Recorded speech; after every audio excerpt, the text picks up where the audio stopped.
Good evening, ladies and gentlemen. Welcome to the season finale here at the Homestead Miami Speedway for the Monday Night Thunder Series in MNTS as we get set to do, they're in the drivers meeting right now. Qualifying going to take place after that, but not before we get a word with some of our final four. These are the drivers that are going to put it all on the line tonight to see who can become this season's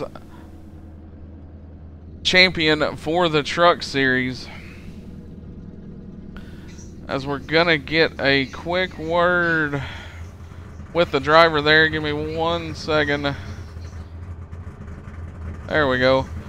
Gonna get a quick talk with our championship drivers, get you acclimated with them if it's your first time here. Spence Thompson, this is Bradley Wilson of the Backwards Hat Booth. You got a copy? Yes, sir, Brad. Well, man, a season of effort, a season of trying. It's all come down to this. Homestead Miami Speedway, 4 drivers, 1 championship. What's the nerves like going into tonight, man? Oh, man, the nerves are there, man, but we've been in this position before, man. We won the 2016 title, like I said, and then we were in the hunt last year, the final race of the season last year. And just didn't have the speed overall we would have liked, though, man. But we've been in this position before, though, man. We know what it takes. We know what we got to do. We got to go out there and race these other 3 drivers as hard as we can, man. But we want to race them clean, though. But #1 goal tonight to be ahead of all 3 of them other drivers to lock up this championship, man. That's #1 goal. Well, you know, we talked about how you did it in 2016. Maybe not had the 2018 that you would have liked to have had. As you currently enter this final race, kind of considered the bottom seed. You know, these other drivers got some poles, multiple wins, man. You think you've got what it takes to prove to them all, hey, I'm Spence Thompson, going to be the 2-time champion. Oh, dude, that would sound awesome, dude. Because I mean, like you were just talking about, we've had to scratch and claw our way throughout this whole year this year, man.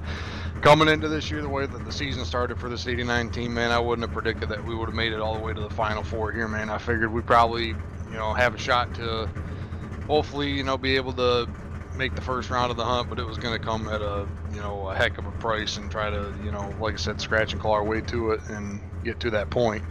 But yeah, man, it's another one of them things where, like, hopefully we can improve on what we did last year. I mean, like I said, we came up a lot shorter than we would have liked, but we got all the confidence in the world in these BA Graphics Chevrolet guys here on this team today, man, and everybody at WFO Motorsports. Can't thank them enough for getting us to this position in the season, man. And like I said, being able to race for a championship and hopefully become the first 2-time champion in this series would be pretty spectacular, man.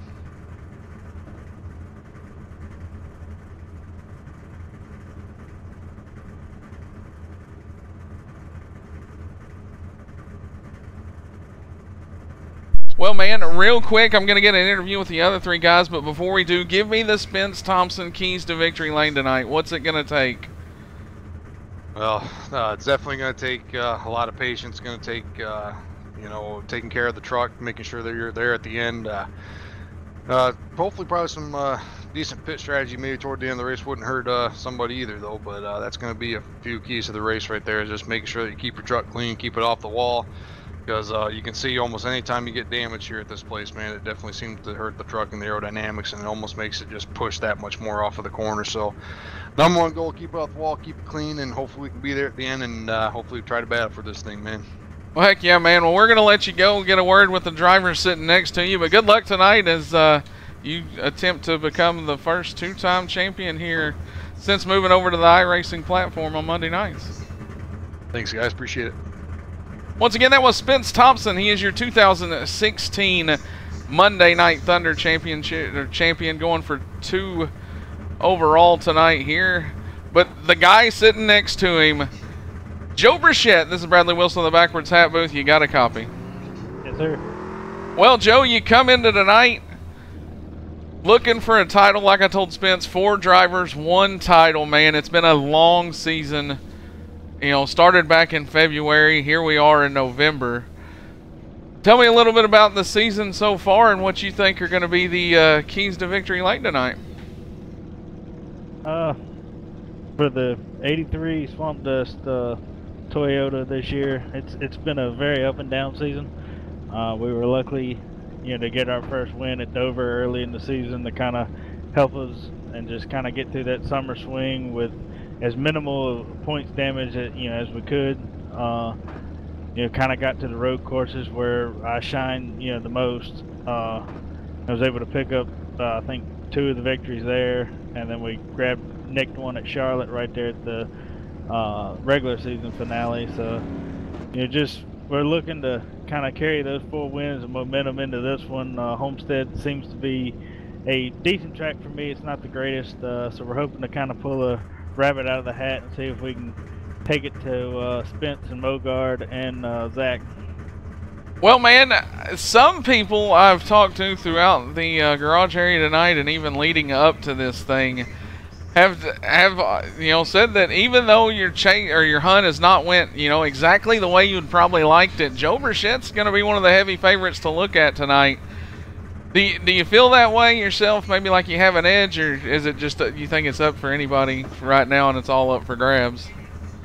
I mean, I think anybody could win. I mean, definitely for sure, Jared's probably your heavy favorite of the 4 of us going in with, double-digit wins on the season. So if it's anyone that I would feel that has the most pressure on him, it's probably him. With a dominating season he has, it'd be something to come up short and not pull out the championship with as many victories as he had. So I think the 3 of us, kind of have somewhat of, so to speak, of nothing to lose, especially myself. I mean, just got the 4 wins, kind of lucked into the final round here. We had some bad rounds at Texas and not a great finish at Phoenix, so we kind of backed our way into Homestead. So we're just kind of going for broke here.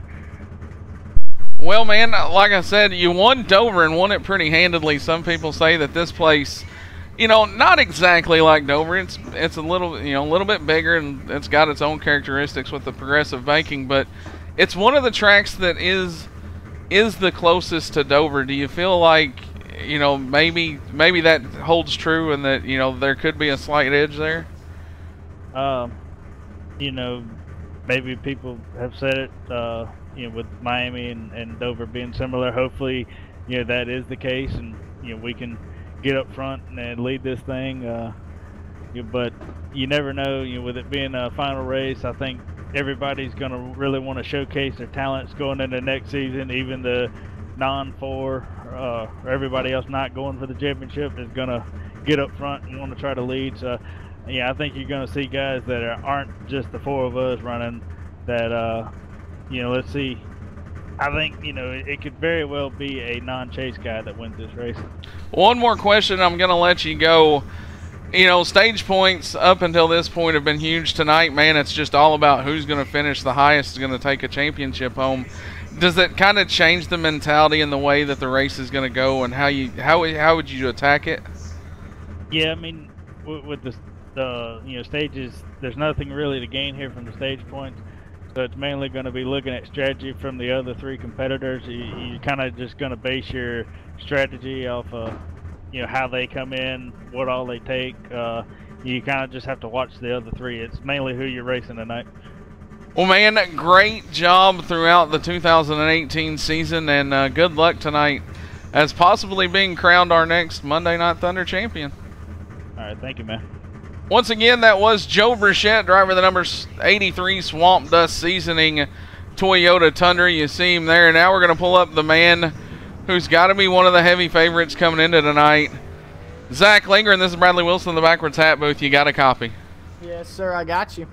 Well, man, you came into the season winless. It was one of them things. You'd been close many a times, not really able to capture that first win. Captured the All-Star win last season, but it was a non-points race. And then this season, in February, through the off-season, we all thought, man, Zach's going to have some speed if he can get it all put together. And, man, have you multiple wins, just picking up wins, making it the furthest you've ever made it in the hunt. Tell me a little bit about your season and what it's going to take to put that 85 five-star drafting incorporated machine in victory lane tonight. Well, the season's been pretty all right to us so far. We've walked into a few W's, but we've been able to drive ourselves into victory lane a few times too. So I'm really happy with the way the season's turned out, whether we win or lose. At least I've got something to fall back on next year. If things go awry or anything happens next year, I know that this season was pretty good. But yeah, I can't really say too much about the season. I mean, it was a record season for us. I mean, I've led the most laps I ever did, won races that I never thought I'd win at tracks that I never thought I'd win. So, I can't really say too much about the season. I'm really humbled by it. I'm really happy about it. But we got another race to do, and we got this one to go win. And the way we're gonna do it is we got to beat the other three. We're the slowest on the speed charts right now, so we got to find something during qualifying and something during those first few stages, and we got to go beat these guys. Well, man, I talked to Joe Burchett about it. I'm going to ask you, before we let you go, I know the drivers' meeting getting ready to wrap up, and we were so gracious to get words with y'all, but tonight, you know, like I told Joe, tonight, stage points, that's not going to matter. You know, laps led, that's not going to matter. The only thing that matters is beating the other three guys that are in this with you.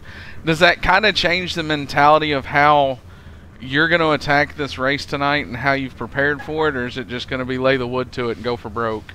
Well, I'm going to use the first two stages as just somewhat of an experiment. I mean, like I said, we're slowest on the speed charts right now, and I know we've got speed. We just need to find it, so we're going to try to see what we could do during race pace during those first two stages and try to put our truck in where it needs to be. I'm not really looking for stage points. I'm not really looking for laps led. Like you said, I'm looking to beat the other three. So what we got to do is we've just got to find speed. I know we've got it out on the track, and I know we've got it under the hood, and I know I have what it takes to beat these guys. I just got to find the line that's fast around here and just lay it to them. But we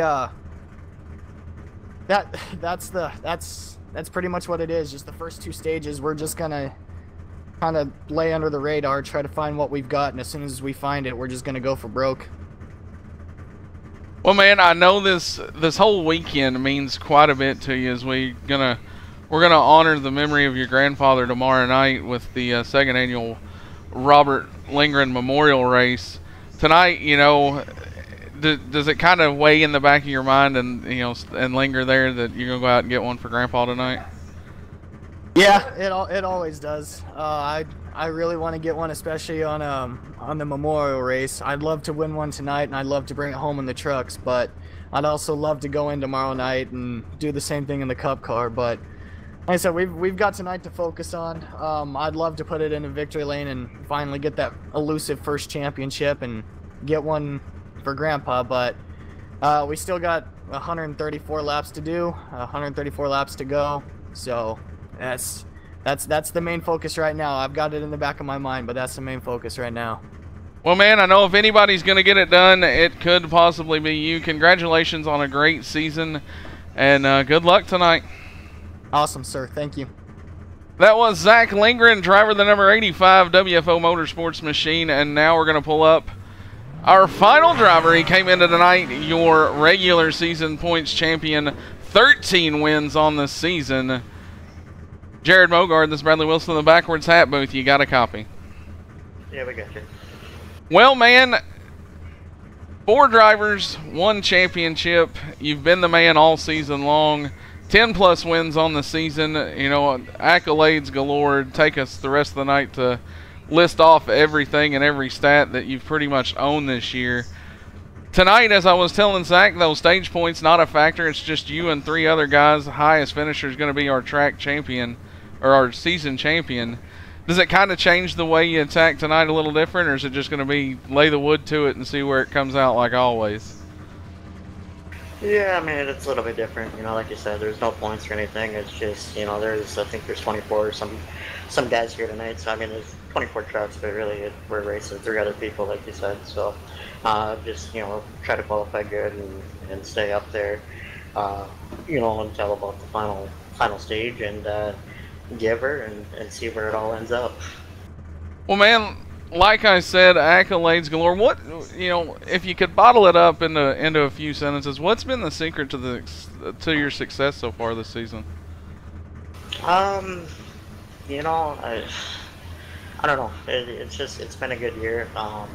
for the fans that have followed all year, we missed like the first 3 out of 5 races, and it was a lot tougher than what we thought it was going to be. And then we started making races, and eventually got to that point to where we didn't have to worry about qualifying in on time, and that just made things easier. We could go out there and race and focus on race trim rather than qualifying speed to start the year. So just consistent and running hard and trying to be there at the end of these events. Well, man, like I said, you've had a heck of a season. We're going to let you go join the rest of them, get ready for tonight and qualifying. Before we do, is there anybody you want to give a shout out to?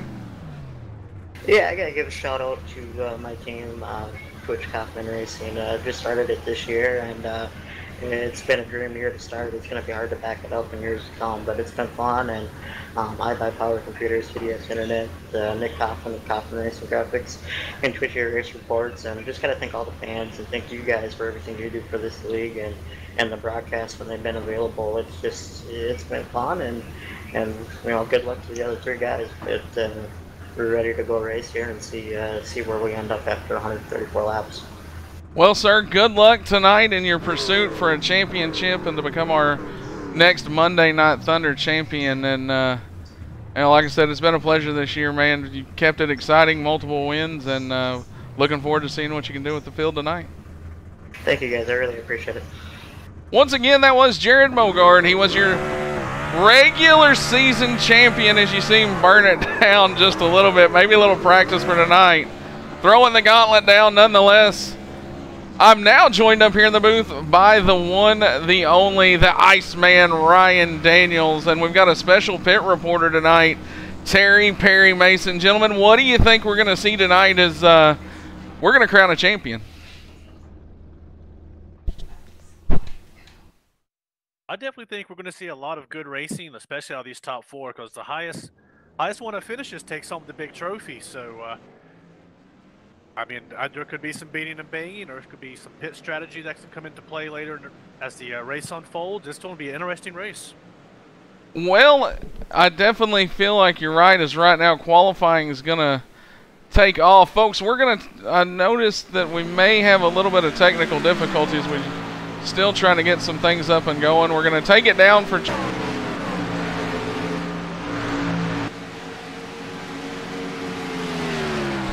Cars on the track now, qualifying underway as we get set to go here.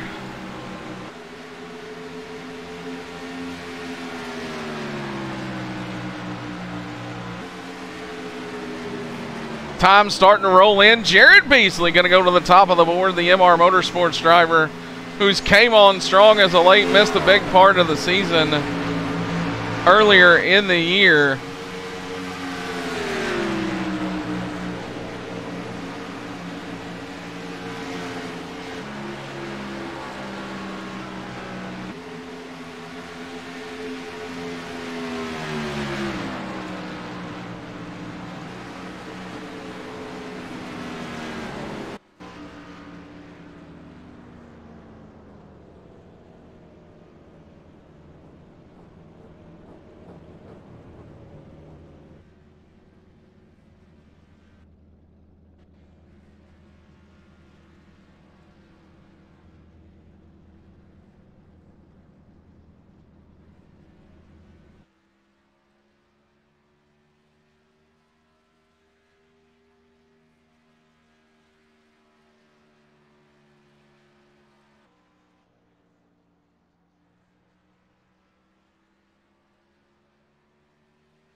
what's going on, man. Starting to grid. Looks like we're good now. Ladies and gentlemen, I do apologize for the technical difficulties.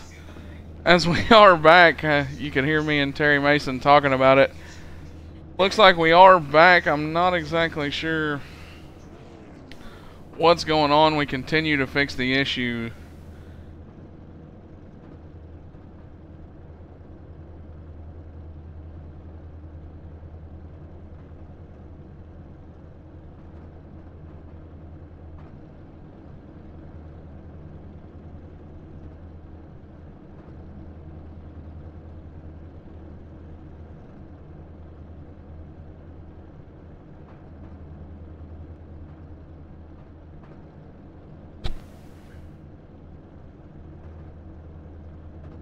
I believe it should be settled down out there now as they start to grid. We're going to go through your grid here momentarily.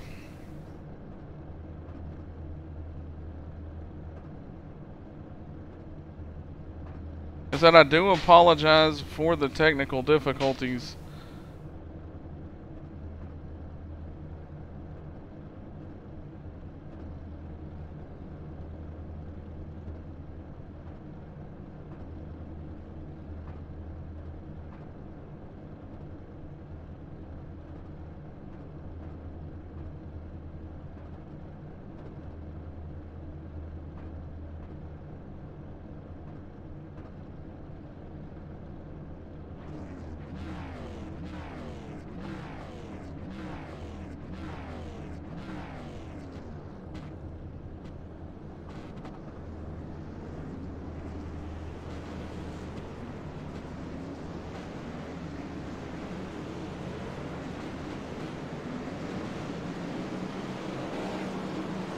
Cars begin to roll off now. Here's in the starting lineup.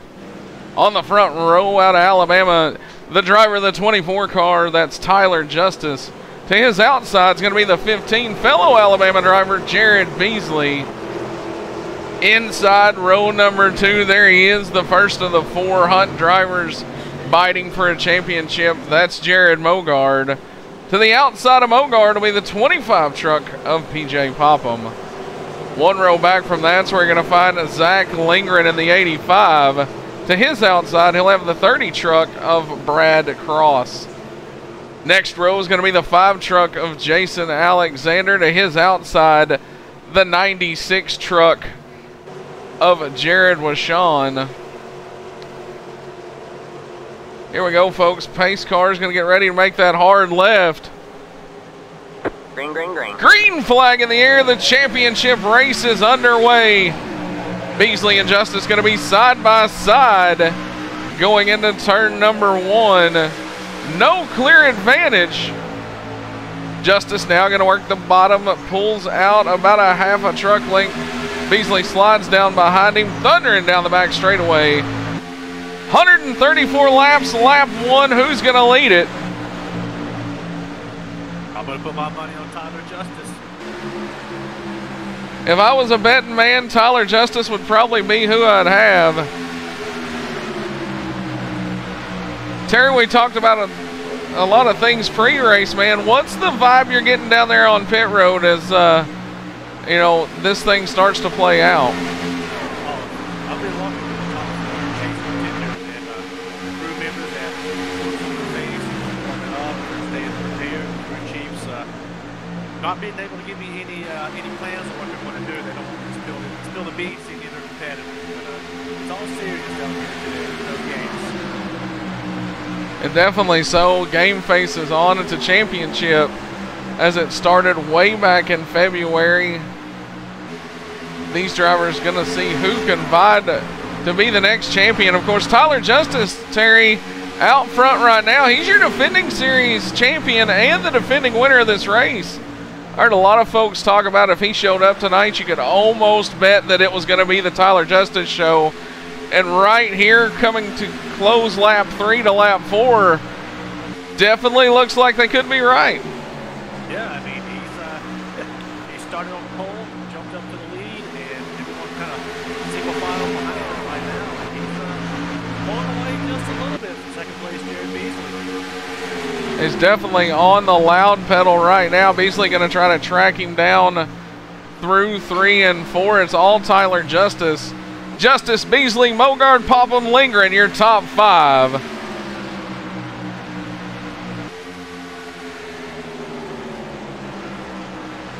Go back, take a look at Zach Lindgren currently running in the 5th position. He starts to look to the inside of PJ Popham.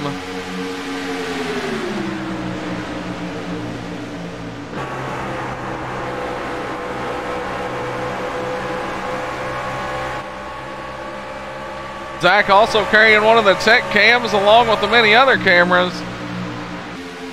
Took a look to Popham, couldn't do anything with him. That's going to open the door up for Brad Cross. You know, Terry, this place normally known for 2-wide racing a lot of the times with the progressive banking, and we're seeing it showcased here. Yeah, we're definitely seeing some great racing between those two.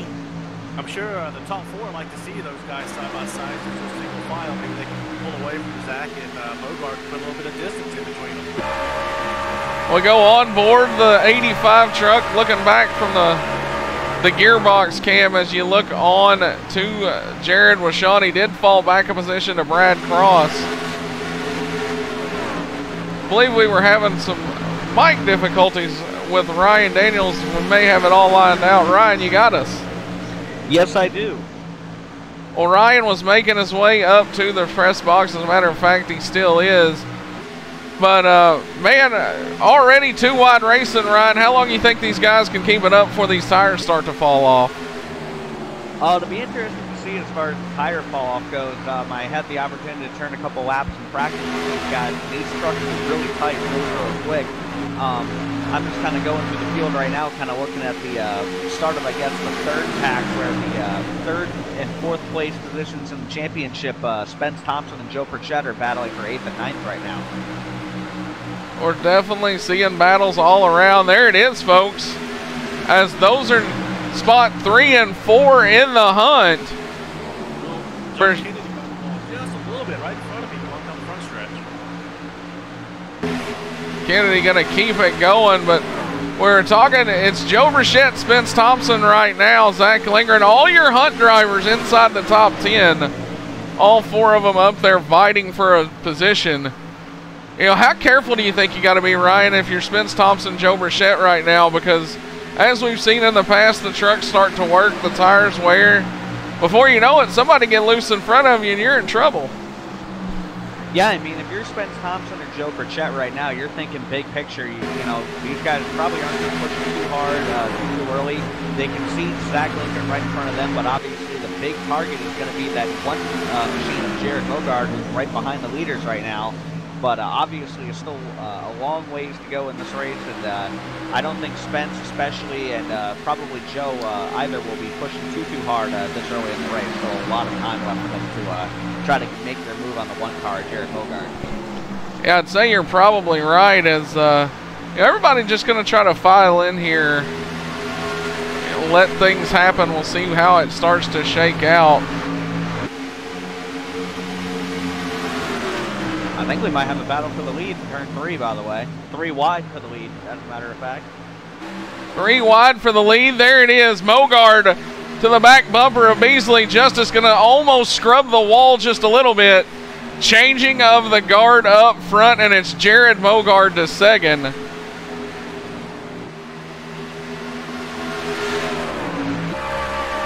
Get a look. I was just going to say, we're getting a look right there from the pillar cam on Tyler Justice. Sails it down in there. Almost contact between Mogard and Justice. Everybody going to keep it straight, though, as we work off of turn number 4 to complete lap number 12.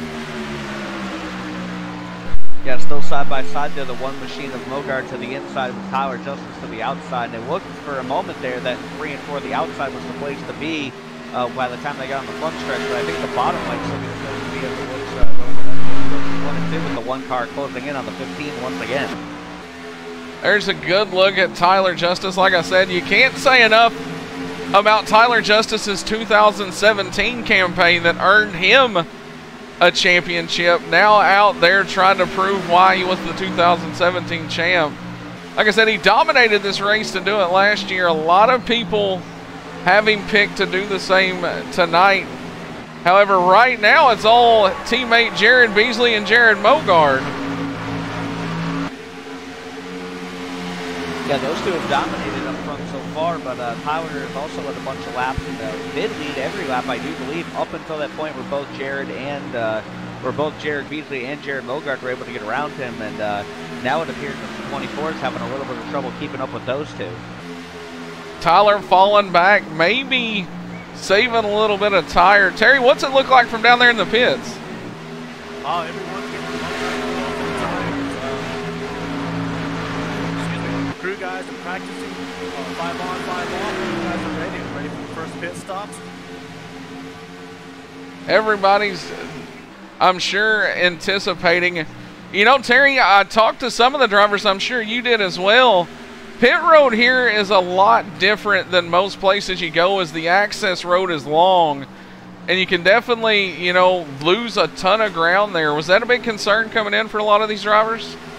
There definitely is, and some of the folks I talked to, especially kind of if you're drag racing off the pit lanes side by side, is just making sure some of the guys stay off the grass. Yeah, definitely going to be one of the things to look out for. Is like I said, Terry's going to be covering all the happenings down there on pit road as the race progresses on.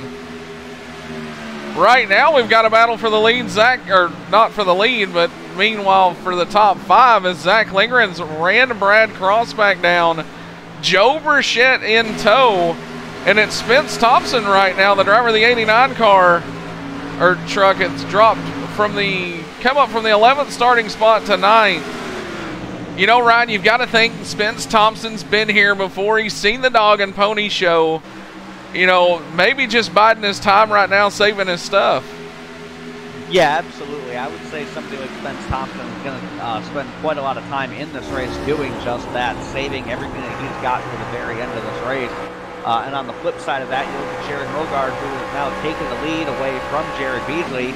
He started in the 3rd spot and just has come out and said, hey, I want to try to lead it every lap that I can and just try to secure the championship as early as possible. It definitely setting the pace all year, wasting no time getting up front here at Homestead.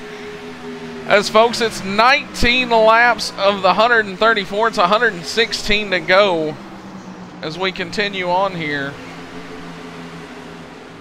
All the crews down here on pit lane are getting ready. We're getting ready to begin our first stage.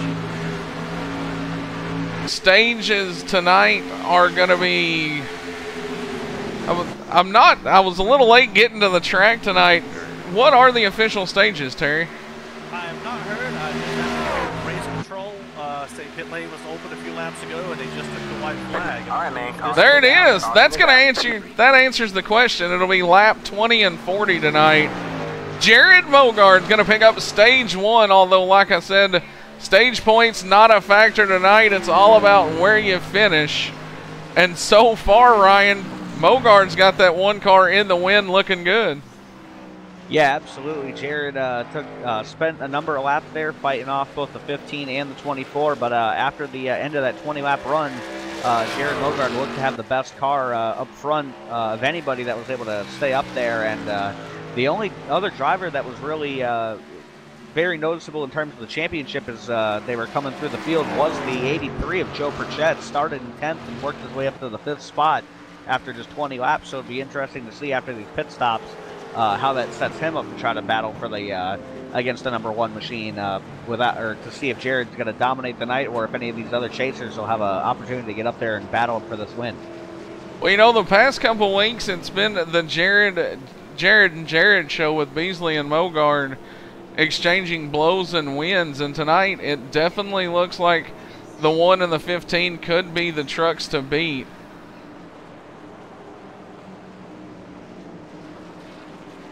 Yeah, absolutely. They've both been running right up at the front, and the 24 of Tyler Justice, you can never count him out. The past champion from last year is also going to be right in the mix, I think, all night long.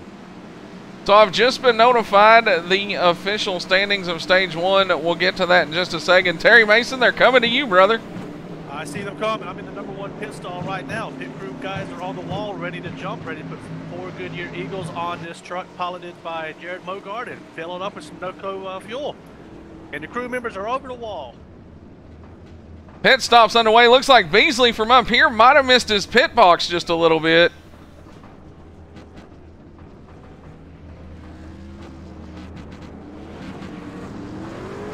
Kennedy and Beasley going to be the first two out. Then it's looked like it was Popham and Mogard.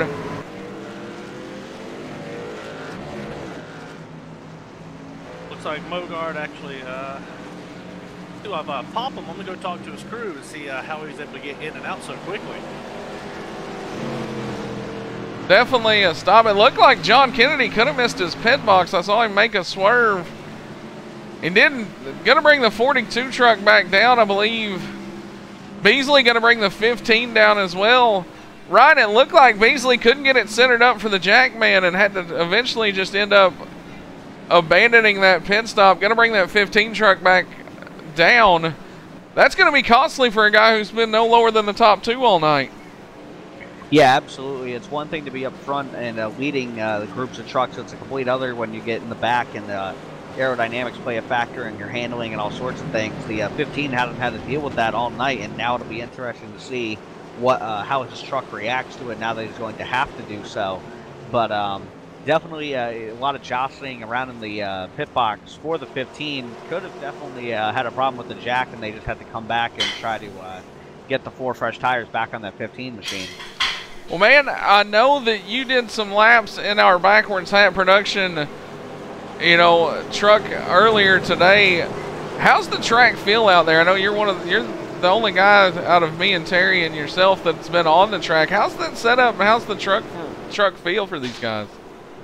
The first couple of laps, it was pretty free. You could run the bottom a little bit, but after that, you definitely want to start getting up to the wall, and I think we really did start to see that there, even with only that 20-lap run that we had. So I really think that by the end of this race, being up against the wall is going to be the place to be, unless the track rubbers in and you can start to run the middle maybe a little bit more. But as far as the tire wear goes, these trucks got pretty tight pretty quickly as far as my truck went in practice.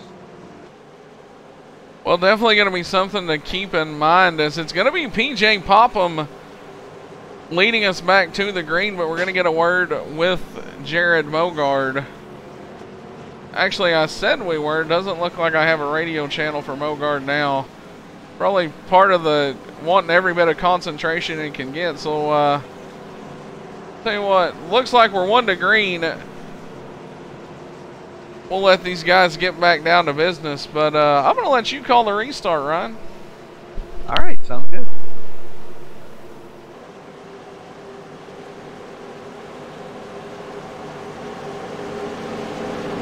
These guys double file down the back straightaway here as we get ready for the restart. PJ Popham is going to take the lead with Jared Mogard on row 1, and then back in row 2, we talked about it. Joe Burchett started in the 10th spot. He's up to 3rd now, and Tyler Justice back and forth. So that front 4 will be interesting to see how they all race each other when we get down to turn 1.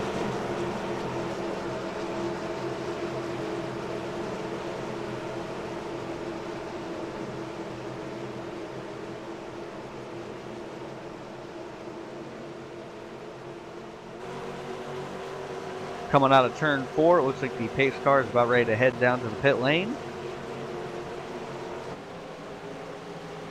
And green flag is back out to 25 of PJ Popham gets an early jump, and the number 1 of Jared Mogard looks like he might have spun his tires on the restart. Everybody going to be jockeying for positions behind him. Spence Thompson wasting no time getting down in front of Brad Cross. Thompson, the highest he's been all night, Ryan, currently up inside the top 5. Yeah, right there in 5th, right behind the 83 of Joe Burchett as they go down the back straightaway, and they're side by side for 2nd as Joe Burchett looks to try to take the spot on the number 1 of Jared Mogard. Might have got a little bit loose on the apron, did the 83, and now the 89 of Spence Thompson is going to capitalize and make the pass on the outside lane. Look at that. Tyler Justice going to put it right to the back bumper of the 2016 champion as we head off into turn number 1. Down the back straightaway, lap 26 of 134. It's 109 laps to go right now, all up front. It's been a changing of the guard, and PJ Popham's got the HRL Motorsports truck out in the wind, stretching it out just a little bit, giving about a half a second since we went back green. And it's a good battle behind them with the 24 looking to the inside now of the 89, Spence Thompson. Spence now being caught up to as well by the 83 of Joe Pritchett, who did get a little bit loose on that restart and gave up those 2 positions, and now it looks like he wants them back. Right here from the roof cam on the 24 machine of Tyler Justice. Slides it up. Thompson going to be there now. Burchett going to fill the hole. This is a battle for the 4th, 5th, 6th position. Actually make that 3rd, 4th, and 5th. Everybody going to move up a little bit. There's Brad Cross in the 30 machine. He's going to fill in for 6th. Down the back straightaway. Justice going to run the bottom now.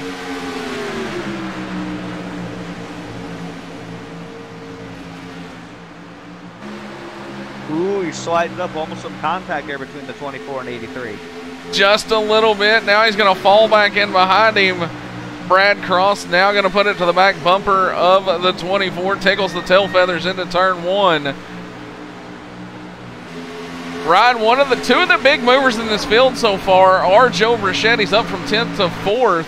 And Spence Thompson up from 11th to 3rd. You think it's safe to say maybe stage 1 was just feeling it out and now it's go time? I definitely think that stage 1 was definitely feeling it out. As far as it being go time, I think it's still a little bit early. We're only on lap 30 of 134, so they still got a long ways to go, 100 laps left in this race just about. But definitely I agree that both of those 2 were definitely feeling it out the first stage and have definitely set themselves into a good position here to try to catch Jared Mogard here in stage 2 with realistically the top 3 in the championship right now being Jared Mogard, Spence Thompson, and Joe Pritchett, with them being 2nd through 4th position. We check in now with one of the guys who was eliminated in the last round. That's the 96 truck, the Toyota Tundra of the Elite Motorsports camp, Jared Washon, currently running in the 8th position.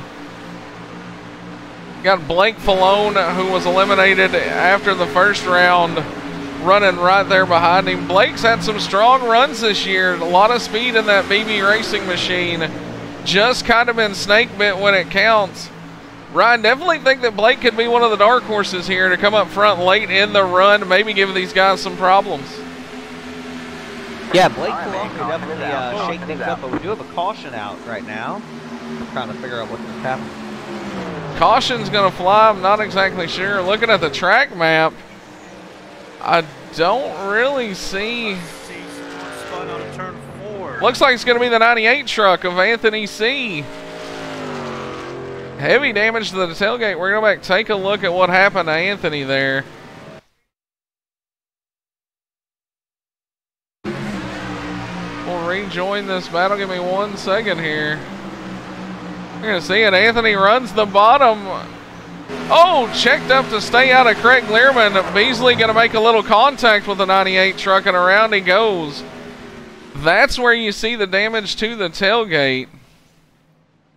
Tough break already for Anthony C, as he was eliminated last week at Phoenix. Wanted to finish the season out on a strong run. I talked to him. He said that he thought tonight could be the place to do it. Gonna find problems early though. Terry, this is where strategy's going to come in, and it looks like the field, just about the whole field's going to bring it down pit road.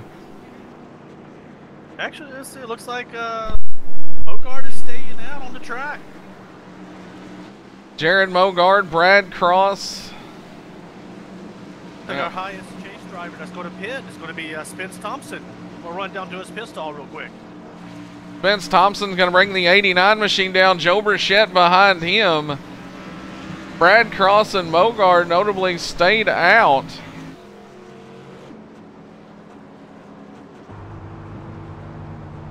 As well as David Heise in the 711 truck. Frank Gonzalez in the 23 stayed out as well. And Michael Redding. Ryan, this is where it's going to get interesting, man, and it's definitely going to be something for drivers. All of our Hunt drivers, is now you're going to start pitting old tires against new tires. You know, the stage end is going to be here in about 5 laps. Stage point's not going to matter to these guys. If you were in their shoes, do you think you push it here, or do you just kind of lay back and let it go? Me personally, I mean, if you just pit it, I think you have to kind of take it easy on the next 5 laps because these 5 trucks or so that are up front that did not pit are really going to be at a disadvantage. I think the tire fall off is just too significant for them to have not come in. That seemed like seems like it could work here for these next 5 laps. So it'll be really interesting to see, especially with how hard all those guys on new tires are going to be able to really push their trucks, especially on the first lap. Well, definitely a lot of things happening. Terry, what's the news down on pit road? Well, I saw our Spence Thompson was pitting, so I ran down to his pit stall, had a flawless pit stop. He took 4 fresh Goodyear Eagles and maybe just a splash of gas, and he went back on the track. Looks like he and Burchett going to come out just about where they came in. Spence Thompson, as far as in the running order. Then you've got Zach Lindgren a little further back. Was it a 4-tire stop for the 85 truck as well? It sure was. It looks like, I think this is where the pit strategy is starting to come into play, where guys are going to start pitting a little bit before the end of segments, taking advantage of the caution. It's going to be all about track position. Well, Ryan and I were talking about it up here in the booth, Terry. It's definitely going to be a battle as the stage is going to end here in about 4 laps once we get back going, but definitely some strategy. Did you hear any commotion about maybe the older tires and the newer tires? You know, how it's going to mix on this restart? I haven't heard anything about that. I'm kind of curious myself to see if these older tires have a little bit of spin on the restart, and hopefully older tires won't get ran over. But all they need to do is just hold on just for a few more laps, and we'll be at the end of the segment. But I think the people that pin it now will have be a good track position come the 3rd segment. Well, here we go. They're going to get doubled up. It's going to be Jared Mogard, Brad Cross on the front row. Then you've got David Heise, Frank Gonzalez, the row behind them, as well as Michael Redding up front, and that's where the old tires in. PJ Propham brought the 25 truck down, got fresh ones, as well as everybody behind him. So we're going to see what kind of buffer this plays. You know, Ryan, we mentioned our top 4 drivers not going for stage points. However, stage points going to count for the rest of the field. Definitely could be a play by guys like David Heise, even Redding, to maybe get some points here and try to lock themselves into the first race of next season, which would be the BA Graphics Icebreaker. Yeah, absolutely. These guys are going to want to try to make their way into that event. So any and all points are going to count, especially if you are somebody like David Heise or Michael Redding. So I definitely agree. That must be their strategy here, trying to finish out this stage and get as many points as they can. Well, here we go, folks. We're going to go back green out of turn number 4. There you see it from the pillar cam. The lights off on the Ford Mustang pace car. Get a good look from the roof cam as well as off of the back. Green flag in the air. Mogard going to waste no time on the loud pedal. He and Brad Cross, the teammates, going to work together.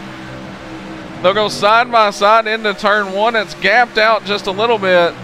We're going to keep our eyes right here around the 5th, 6th, and 7th positions, as that's where the old tires and the new tires going to start to blend.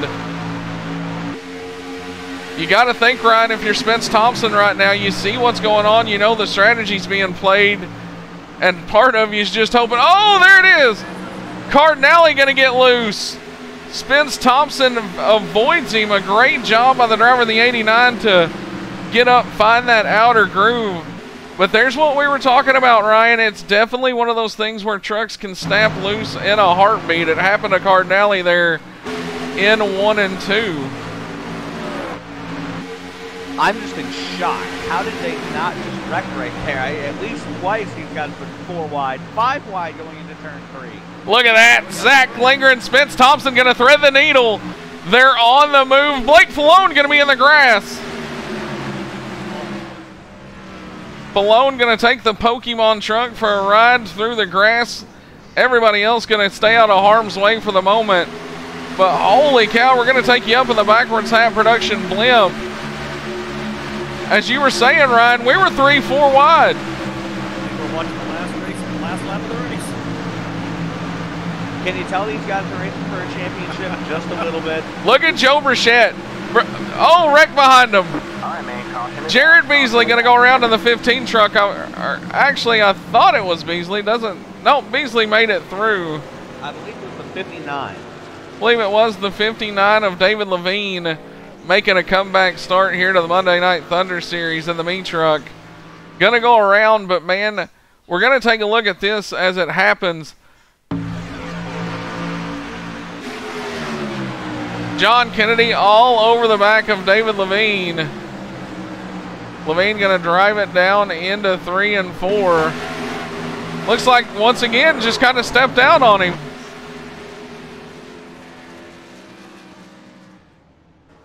I want to go back though, show you a different angle of this, and I want you to see right around Davey Lamont in the 18 truck, things are going to start to get hairy. Look at the awareness, the situational awareness, Ryan. Joe Burchett sees it coming, sees the 3 wide, and at this point, he's just dropping anchor. He sees them all start to stack up, backs it up just a little bit. Yeah, definitely smart driving there on the part of the 83 of Joe Burchett. Well, that's going to bring us to the stage end as everybody's going to bring it down pit road. The caution flew within the 5-lap gap of stage 2. Now's where things start to get interesting, Ryan. No more stages, no more cautions. You know, the Grand National race here last night only had 2 cautions. It wasn't in the stage format. Only 1 caution last night. Do you feel like maybe we could see her go caution free from here?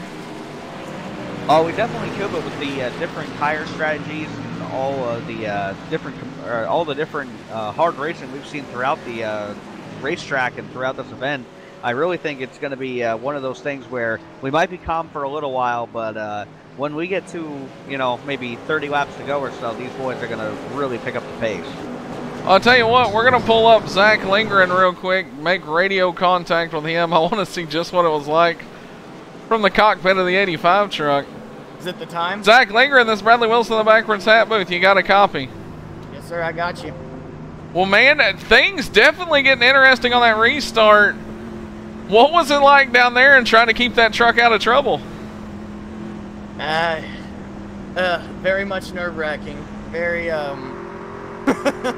I saw one car or truck start to go sideways and I jumped high and everyone started to check up and it was just chaos from there. I was just trying to keep my truck as clean as possible but stay aggressive just so I can have track position. That's really the important thing right now is track position and tire conservation. But yeah, that restart was something else, man. Like I said, I saw one guy going sideways and that was pretty much it. Everyone bottleneck and we were all stacked right on top of each other, 4 wide at one point. I saw you and Spence Thompson thread the needle, maybe trying to get out of there as quickly as you could. yeah, it needed to happen. A lot of guys stayed out, so we just wanted to get out of the storm as quick as possible, even if it was forcing some dumb stuff, man. We had to force it because it was hectic. Well, man, I know you finished second in the Grand National standings and ran lapped here last night. Anything you taken away from it, or is it a completely different animal tonight? It's the same as last night. I mean, this thing's hard to handle. You're good for about 3 laps, and then it just goes away. I'm trying to find speed on the long run, but I think I'm forcing it. So I think I just need to back off and just let the race come to me. I'm trying to force too many things. So, I can't really tell you. I haven't really learned anything. I haven't really found any speed on that last little run. I found it just a little bit, but we're going to need a lot more than just a little bit. So I can't really tell you that much. I can't really tell you much, man. Just we're going to have to keep looking and keep trying. Well, man, we're going to go back. Green stages are over. It's 92 laps now between you and a championship. Good luck, sir, and maybe we'll be talking to you from Victory Lane. Hopefully, sir. Thank you. Once again, that was Zach Lindgren.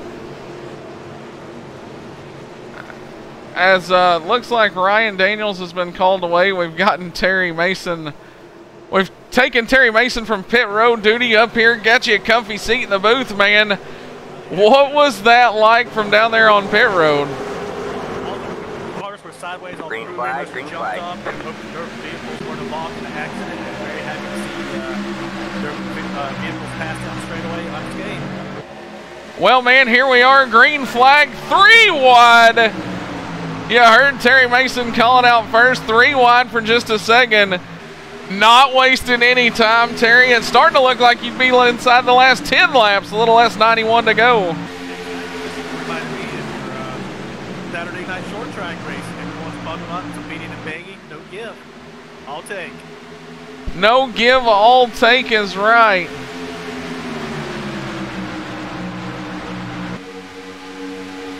Sean's our leader. We're side by side for second place with PJ Palmer and Tyler Justice.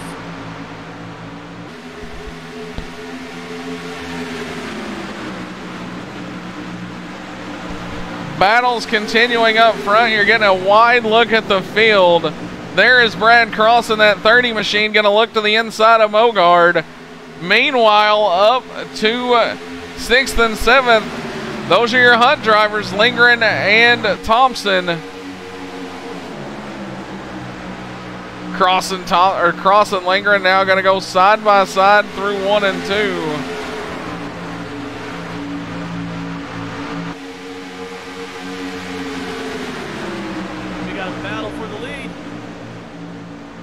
Battle for the lead up front, and it's Jared with Sean going to look to the outside of PJ Popham. Here comes Tyler Justice Terry, 3 wide down the front straightaway. Wow. Oh, can we make the turn? We're definitely going to give it a go, that's for sure. Now with Sean going to look to thread the needle. Justice slams the door down the back straightaway one more time. Cover those trucks with a Dixie napkin. Old Hart can't take this. I'm telling you, you've got to wonder just how long we can keep this pace up. David Levine going to go around on the back straightaway in the 59 truck. Gets it back going. It looks like No caution. Frank Gonzalez and John Kennedy going to try to make them out of the grass. I'm just wondering if these guys are racing so hard, if they're just going to burn up their tires so soon. It's a good question. As we start to catch cars on the bottom of the racetrack, everybody will be out of the way.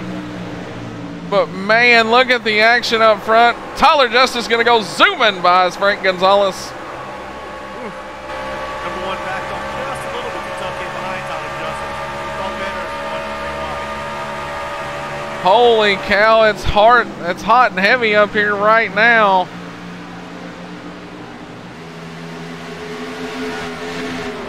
Look, at 85, Zach Lindgren is right there with Mogard. Zach Lindgren right there on the back deck lid of Mogard as Mogard battles with Sean. Lindgren now going to slide up. It's going to be interesting, Terry. You know, Mogard right now in the battle with Jared Sean. Those two have, you know, not really bad blood, but definitely had some run-ins. And then you've got Jared Sean with next year's teammates as he makes the move over to WFO. Going to be interesting to see if he maybe cuts Lindgren a break here.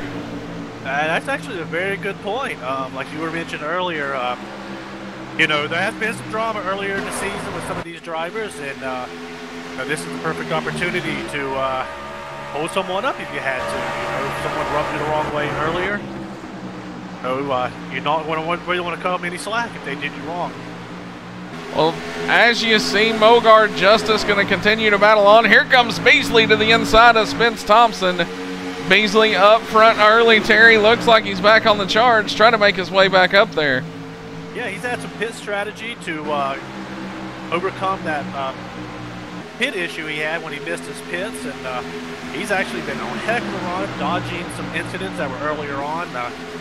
Damage he got earlier from Anthony C. He didn't get too much front end damage, so they were easy to just put some tape on the front end. He was good to go. It definitely looks like he's got it going back in the right direction now as we continue on here. Terry, I don't know about you, but I'm kind of interested in the fact that we've seen such hard racing here at the early opening, you know, 75, more than 75 laps to go is what I'm trying to say, and we've seen some intense racing. Exactly. Most of these long races, you know, you just try to get single file, just run some laps down with, and then start racing with about 50 to go. But ever since the green flag fell for the last segment, it's been game on. Definitely been game on. Everybody doing the defensive driving, a little bit of offensive mixed in there. Looks like we've started to kind of get it filed out now, though, as it looks like the tires may have won out over some of the battles. You've got to wonder right now if you're Zach Lindgren, Spence Thompson, somebody like that. You know, you've got to wonder just how much damage you did to those tires in the opening laps. And if you're a guy like Joe Burchett right now, you'd take a look at Burchett. He's back there battling with Heiza. Burchett almost seems like he's been playing the conservative role, Terry, and definitely backed out when he thought he saw the danger, and could be just saving the tires a little bit. Oh, that's a great strategy. I mean, in order to win the championship, you need to finish. So wrecking your truck early on is going to take you out of contention early. Plus, I mean, this track can go long green flag runs, so if he's laying back and saving some tires, it can definitely be a good benefit for Joe. Well, back up front, battle's going to rage on once again. This battle for the 5th and 6th position. Brad Cross has it. Spence Thompson going to wind it up, fire it in there on the bottom, see if he can make it work. Making it stick. Slight edge. Now the momentum's going to carry Brad Cross back around him. Looks like Cross will maintain the 5th position. Terry, you got to imagine what kind of mindset these guys are in right now. If you're Spence Thompson, any other night you've been up inside the top 10, you've got some stage points. The night's going exceptionally well. If this wasn't the final race, winner take all. Oh, exactly. I can imagine it. Spence right now, he's just telling everyone, get on my way, get on my way, get on my way. I want to get to that #1 truck of Jared Bogart. As you take a look on field, going to set sail into turn 1. We're taking a look from some of the cams around the racetrack. There's the onboard cam, roof cam for the Swamp Dust Seasoning number 83 truck of Joe Burchett. Down the back straightaway, Burchett up in the 8th position. Has just passed Zach Lindgren actually for the 8th position. Lindgren going to go back to 9th. You got to wonder, Terry, Lindgren up there in the middle of that battle in the opening laps, running it pretty hard. Burchett just kind of passes him with ease there. Yeah, I mean, Zach could have easily burned his tires up, diving into corners, trying to make those passes. Or less, he's just realized everything's kind of single file right now, and he's just laying back, trying to cool off the tires a little bit. Could possibly be. There's a good look from the bumper cam, nonetheless. They're going to fan out down in 3 and 4 again. This time, Joe Burchett going to take a little more of an aggressive line through 3 and 4. Kind of backs off as they're going to be 3 wide in front of him once again. Now it's going to be Beasley, winds it up, fires it down to the bottom. Notable Spence Thompson has gotten around Beasley and the others and currently up to the 4th position. Yeah, it actually looks like Joe Burchett is a little quicker than some of these trucks in front of him. He's just having issues getting by them. Yeah, Burchett definitely got a fast hot rod right now. This is the point in the race, Terry, where you've got to take care of that fast hot rod and understand that, just wait for the doors to open up and you're definitely going to keep marching to the front. Exactly. Don't put yourself in a position where you're going to wreck yourself or wreck someone else. Look in front of you, see mistakes, and try to capitalize on someone else's mistakes. Well, he and Brad Cross going to do battle down the back straightaway. Almost a little contact there. Burchett was tucked in on behind the 96 of Jared Wishon, and he's back up high, so he can get on the high side of Brad Cross going into turn 1. Look at that. Couldn't fit a piece of paper in between them into one. Oh, now Burchett going to take the crossover as they go down the back straightaway. Burchett has the run. See how it works out for him down in 3 and 4. Burchett going to wind it up, fire it in there on the bottom. He's making a stick. They're probably going to get him with the momentum on the outside. Burchett. Terry, you fired it in there. Looks like the momentum once again going to carry Brad Cross, but that's not going to stop him. This time looks like he buries it a little deeper into the corner. He may have learned something on that first attempt. Well, like I said, you've got to think that, while everybody else was running, running it hard in the opening laps, Burchett, restarted kind of in the back and is now just methodically working his way up through this field. That's smart driving. That's what you need to do. Keep keep yourself out of position so you don't crumple up your truck. Look at Brad Cross, throws it deep, sells it cheap. Contact between he and Washawn. Winds it up, fires it in there. It's going to work out for Joe Burchett. It probably slowed down the momentum of Brad Cross and Washawn, but it doesn't look like it. But look at the bumper of Joe Burchett. Look who was there. Looky there. Oh, baby, here we go. 3 wide down the front straightaway again. You got 2 Hunt drivers right here. This is the battle for 6th, 7th, 8th, and now 9th. Almost 4 wide once again into the corner, top to bottom, basement to the attic. Heck of a race these guys are putting on. Definitely so. Burchett now going to clear Brad Cross. Here comes Zach Lingren in tow. You know, a lot of people said that Joe Burchett could be the guy to win it, Terry. He's definitely putting on a clinic right now on how to get through here clean. The only question is, as you check, we keep an eye on this battle. They're going into the entrance of 1 and 2 now, through 1 and 2. And you go up here, Jared Mogard, clean track all around him, clean air. Currently running first. Currently running in first. And is starting to put about a 2.5 gap back to Tyler Justice. Mogard's in a catbird seat right now. He's all by himself. He's not having to race anyone. Basically, as the leader, you're setting the pace. He's just saving some tires now, trying to heal any damage he may have had to his tires running earlier. He's just riding around Sunday drive. Well, the next closest Hunt driver to him, Spence Thompson, as you ride on board with Spence. Go on board the gyro cam, show you what it's like to be in one of these trucks as they hit the banking of the Homestead Miami Speedway. Back out, right up against the wall. But you know, if you're Spence Thompson right now, you know, let alone Zach Linger and Joe Burchett, you can see the one truck, you can see the relative. You know, you're getting times reported to you. Right now, Jared Mogard, fastest truck on the racetrack, and it was by about 1/10 of a second. That's the hard part with Spence. Looking at that relative, best thing for him to do, turn that thing off. Don't look at it. You make yourself overdrive, run, and you'll be actually racing Mogard instead of racing the track. Well, it's the cross flags. 67 laps to go. We're at the halfway point. Take a little rundown through the field right now. It's Jared Mogard still out front, your race leader.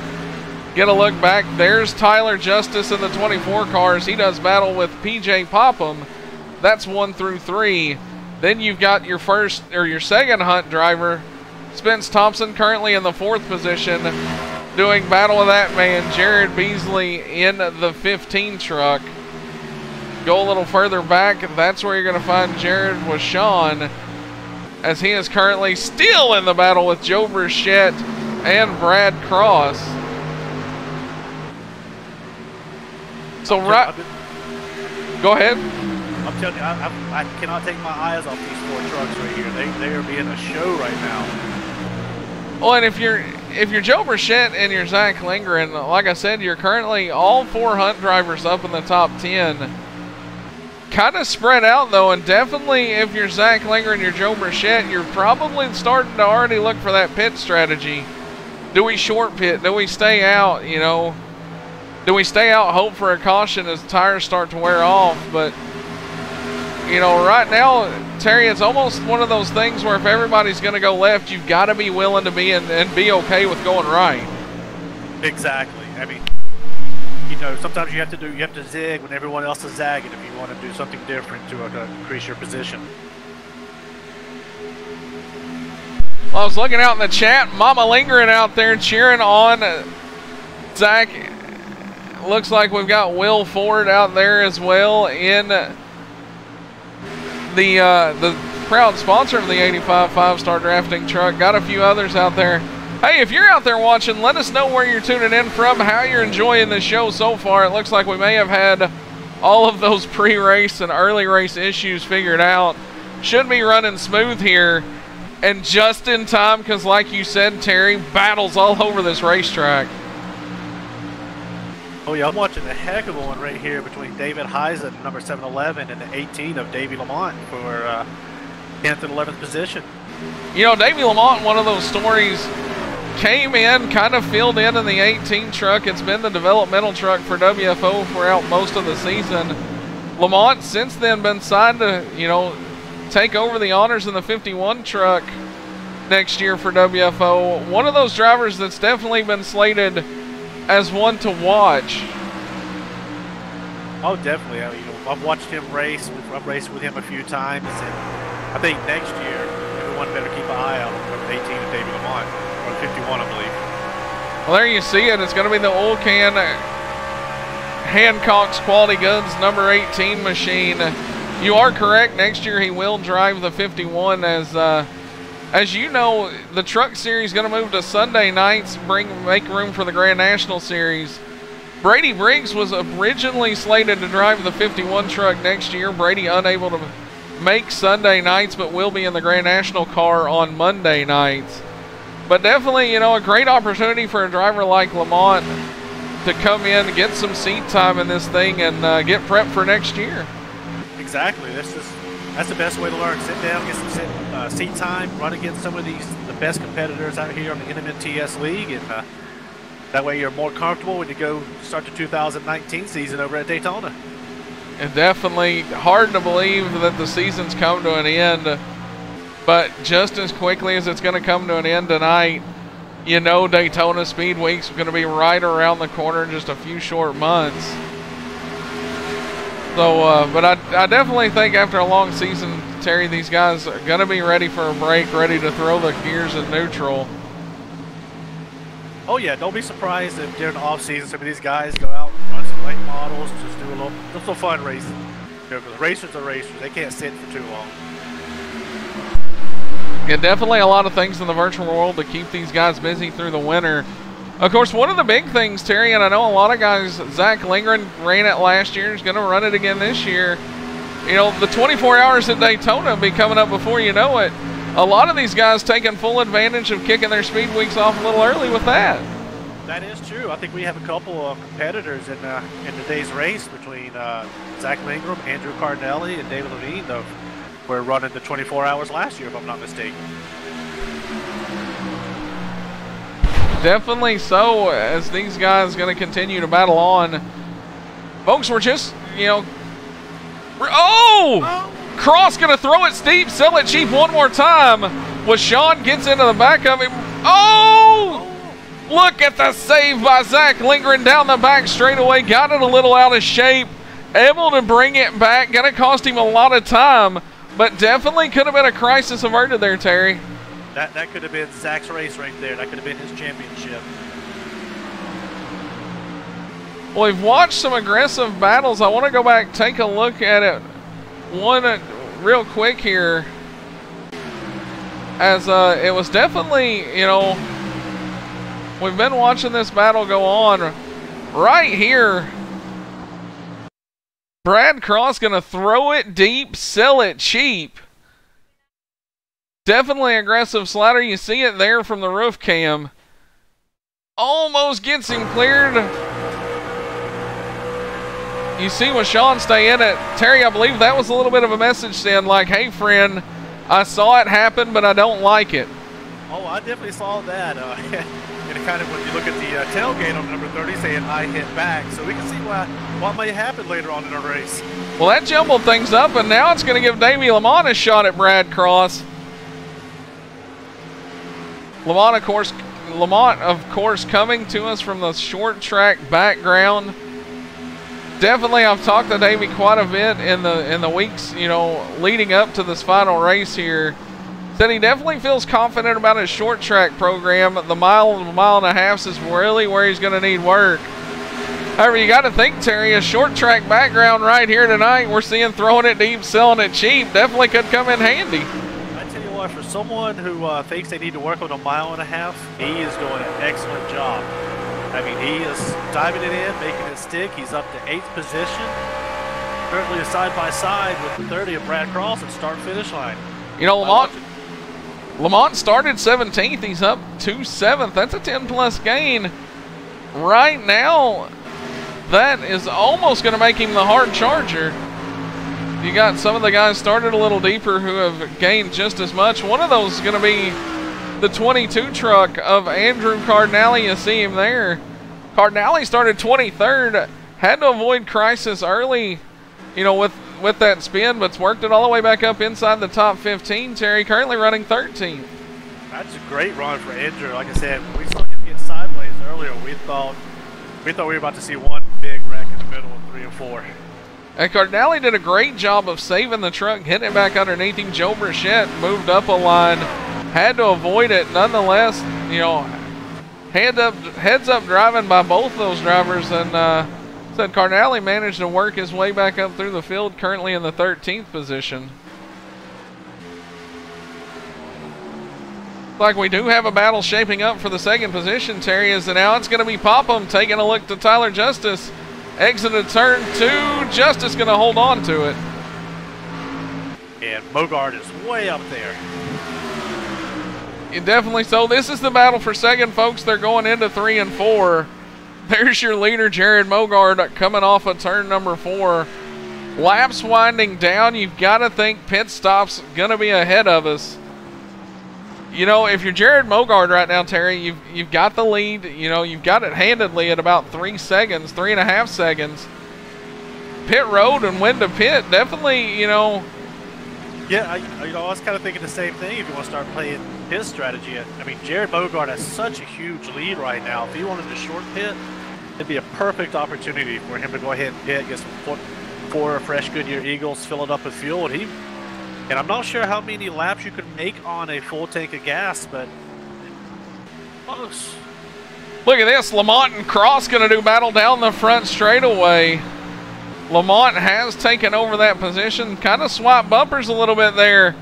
Thought we may see something unfold. However, Lamont has got around him for the moment. Started to walk away a little bit. He started to pull away. Here we go. Pit stops underway right now. PJ Popham's going to pit from the 3rd position. Tyler Justice stays on the racetrack. Here's what I was going to get into, Terry. It's going to be quite interesting. If you're Jared Mogard, you're out front. You haven't really seen a whole lot of battle challenge. However, that can play, you know, in one aspect of things, you're kind of setting the pace. In the other aspect, drivers behind you could short pit, possibly force your hand, because you know you're not going to want to stay out there, you know, too awful long after pit cycles start. Exactly. You just took what I was getting ready to say. These guys right here between PJ Popham and Beasley, they may have just forced a hand from Mogard to go ahead and have to pit. Sarah Lindgren out there in the chat. Of course, we know her as Mama Lindgren. Nice save. Now get up there. Definitely pulling for her son. You know, we've been talking about Zach Lindgren a little bit. Lindgren actually, in the midst of, you know, trying to battle for a hunt, get that first championship, actually made the move from Los Lunas, New Mexico, all the way out to North Carolina, Terry. So definitely a lot of things going on for Zach Lindgren right now while he's still trying to vie for a championship. Yeah, I mean, just to be able to focus on this with all the life-changing decisions he's been making, and I finally got to meet Zach a few weeks ago. Really nice guy, and I was so happy to finally meet him. Well, he's bringing the 85 down to pit road with teammate Davey Lamont. Lamont got a little sideways entering. We're going to go right now, look at the pit stop for Lindgren. You can only imagine it's going to be 4 tires and fuel. There's the right side coming up.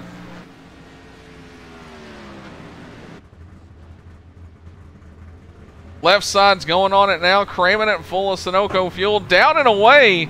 Burchett going to beat him off pit road. Nonetheless, a great stop for Zach Lindgren. Yeah, this is the this could be the money stop. No speeding penalties. Don't slide through your pit box.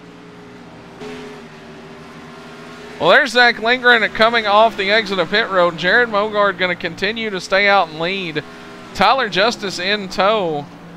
So you've definitely got to wonder, you know, how much longer Mogard going to stay out. Maybe he catches a caution. For guys like Zach Lindgren right now and guys who are trying to work the pit cycle, there it is. Mogard's going to bring it in. You are correct. We're going to watch your points leader coming into tonight. Leader of the race. He's just about led her flag to flag. This could be the money stop. No speeding coming on pit lane. You notice Lindgren and everybody else we've watched take that access road kind of ran one pace. I don't know if you noticed it, but Bogard picked up the pace quite a bit right there in the bend of it, and then got it woed down to the pit entrance. So it's definitely going to be something to see just what kind of time advantage he has. I mean, that could have been good. That's probably a good move. Oh, we have trouble on the front straightaway. We got a car in the grass. Car in the grass. It looks like it was Michael Redding in the two truck. Bogard down and away. Looks like Redding gonna be able to. Redding is smoking. Definitely some smoke out from underneath the hood of the two truck. He will keep it going though. So we'll see if he can keep it moving down the back straightaway. Looks like he's going to make it to pit lane. Jared Bogard going to be coming off a pit lane. That inherits the lead to your 2017 champion, Tyler Justice.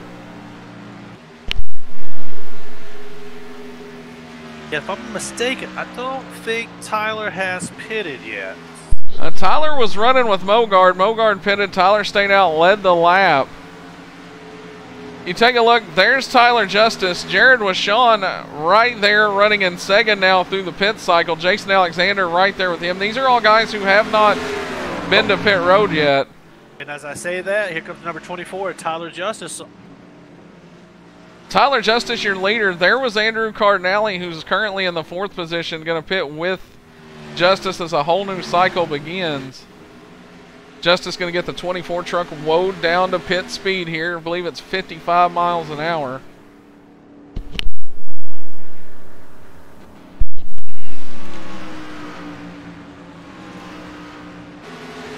That's going to inherit the lead over to Jared with Sean.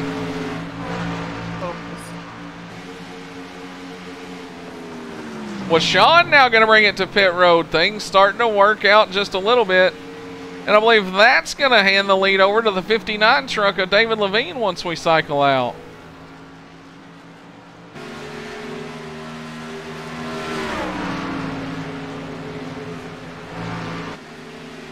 David Levine going to be your new race leader.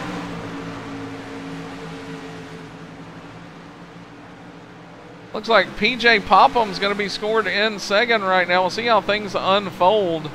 Then you have Jared Beasley in the 15 truck. Close call between Craig Lerman and David coming out of turn 4. There you see it. Lerman going to fire it back on the bottom. I believe Lerman has made his pit stop. Lerman on fresh tires. Levine, your race leader, staying out there just kind of watching some things unfold. There is your actual race leader through the scoring loop. He was scored the last time by Levine. Will inherit the lead. If you're seeing it, I know you're seeing it on your ticker. We're giving it to you in real time. Is Levine now going to bring it to pit road? That's going to inherit the lead over to PJ Popham. And Terry, he was the first guy to pit and now finds himself in the lead. Yeah, well, he and Beasley were the first ones to start the pit cycle. So that could be a good call for PJ. I don't know. Bogard is coming and on fresh tires. There you see it. No real fight going to be put up by Popham, I would imagine, as Bogard has ran him down. Yep, looks like he's going to pass him here in the middle of turns 1 and 2. So Jared Bogard through the pit cycles and now back to the lead.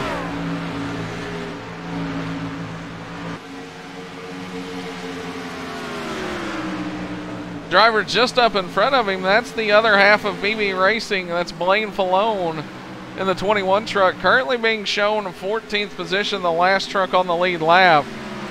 Bogard going to put him a lap down. Blaine does the respectful thing there, Terry, just kind of lets him go.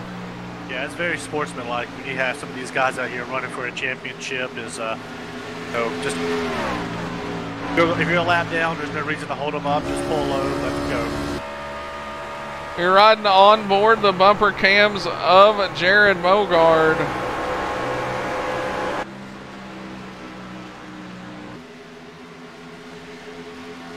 Pull up the telemetry on Bogard, as there you see it, about 87,000 or 8,700 RPMs into the corner, rolls it back into the throttle. Slowly going to pick it up out of turn 4. I was going to say, if he's 487,000, we found his secret. Yeah. That's F1 gearing there. Definitely, you know, one of those build it light, turn it tight type things, as you see just what kind of strain these motors, you know, have put on them. See how long that tach stays in the red before it even gets to the corners. Well, there you see it. You go on board from the helmet cam. Tach starts to blink just a little bit.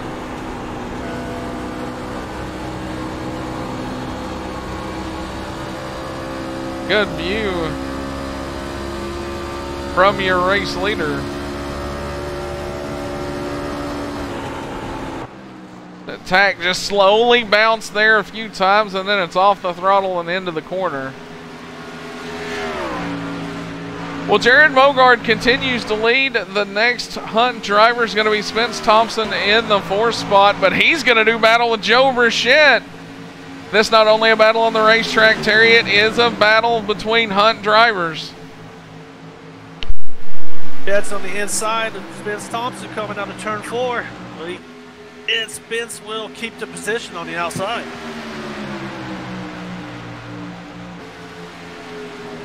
Kind of goes back to the battle they had at Charlotte. These guys duked it out. Now look at Tyler Justice to the attic. Through 1 and 2, now down the back straightaway. Justice going to have the run. He's going to clear Spence Thompson and take over the 4th position. Tyler made that look easy. Tyler Justice definitely showcasing why he's the 2017 Monday Night Thunder Series champion. You know, you can't help but think, Terry, of course, Tyler doing great things over there on Thursday nights with the Ghost Runner Cup Series. Going to move to Tuesday nights. But you can't help but think right now, you know, although, you know, the Ghost Runner Cup Series being built up, definitely Tyler doing a great job of running it. You can't help but think, could we be talking about Tyler Justice as a repeat champion, you know, had he ran the full season schedule right now? Oh, I'll guarantee you, if Tyler would have raced the entire truck schedule, 2018 truck schedule, he would be running for a champion. Well, you know, Tyler Justice ran all 3 series. Of course, you won the ARCA Series championship last year, so you yourself know what it takes to, you know, get a championship. Tyler Justice ran all 3 series, being ARCA, the truck, and Grand Nationals last year. And to tell you just how good this kid is, Terry, he's currently sitting in only 2 full seasons ran, or actually 1 full season. 2016 he ran half the season, but this kid's currently only sitting, I think, 4 wins out of being your all-time leader in the NMNTS win column. Oh wow, he's got some good competition now out here now with Jared Bogard. Definitely so. Of course, one of the biggest competitors right now is his teammate. That's the 15 JB Paints truck, Jared Beasley. Beasley had a good run all night. Started 2nd, currently fell no lower than the top 5. So Beasley putting together a nice little run here. Exactly, like we had mentioned earlier, he had overcome some a hitting issue where he got too close to the wall. The jack man couldn't get him out there, get the car jacked up, so he had to go back out, make another lap, lost a lot of positions, but is currently back up in 3rd position. Here we go, battle now, gonna rage on, Beasley and Justice. Beasley gonna do the teammate thing maybe there just a little bit, say, hey man, you're a little bit faster, go ahead and run me down. Meanwhile, look at this, nose to tail, it's the Hunt drivers again gonna go at it. This is a battle for 5th and 6th. Terry, you know, right now if you're Spence Thompson, you're Joe Burchett, you're the first 2 outside of Mogard. But you know, even battling back here, the caution comes out. This is, if the caution were to come out, these positions on the racetrack just as important as any others. Exactly. We've all watched racing long enough to know it's really not over until the checkered flag is out. Definitely. They see Jared way out there, but anything could happen. These guys should not count themselves out and keep running until the checkered flag. Yeah, it's definitely not over until the fat lady sings and Terry's taking her out to dinner. So, whoa, there it is. Anything can happen, folks. Of course, Terry knows I'm just kidding, lighthearted. But, you know, nonetheless, Terry, we're 26 laps to go. Anything can happen, but if it's going to happen, anybody's going to have a shot at taking this thing away from Mogard. It's going to have to happen quickly. Yeah, if they're going to make a shot, if anyone's going to make a run at Jared Mogard, they need to do it now. Guys are putting 32-second lap. And Mogard currently, his last time by was a 32.032. Slows down just a little bit that time with a 32.049. But like I said, all the other times at the line, you look at Mogard, he's currently about a 10th quicker than most of the field. Yeah, I was actually just kind of scrolling through some of the other championship drivers. Spence Thompson, where his last lap was 32.105, and Joe Pritchett was a 32.094. You see these two battling on. You know, Mogard kind of out there in clean air for the most part. These guys, although, you know, it's not a super speedway or anything, mile and a half, the draft, definitely a big thing, definitely real here. That just goes to show you how fast Mogard's truck is if it's out there all by itself. These two sharing a little air. Still, you know, Mogard continuing to walk the dog on the field here tonight. Exactly. Mama lingering out there, push it, Zach. I can guarantee you he is pushing it for all it's worth. We're going to go check in on him now. He's currently in the 7th position. There you see it. The battle between Burchett and Thompson, that is for 5th and 6th. Lingering back here in 7th.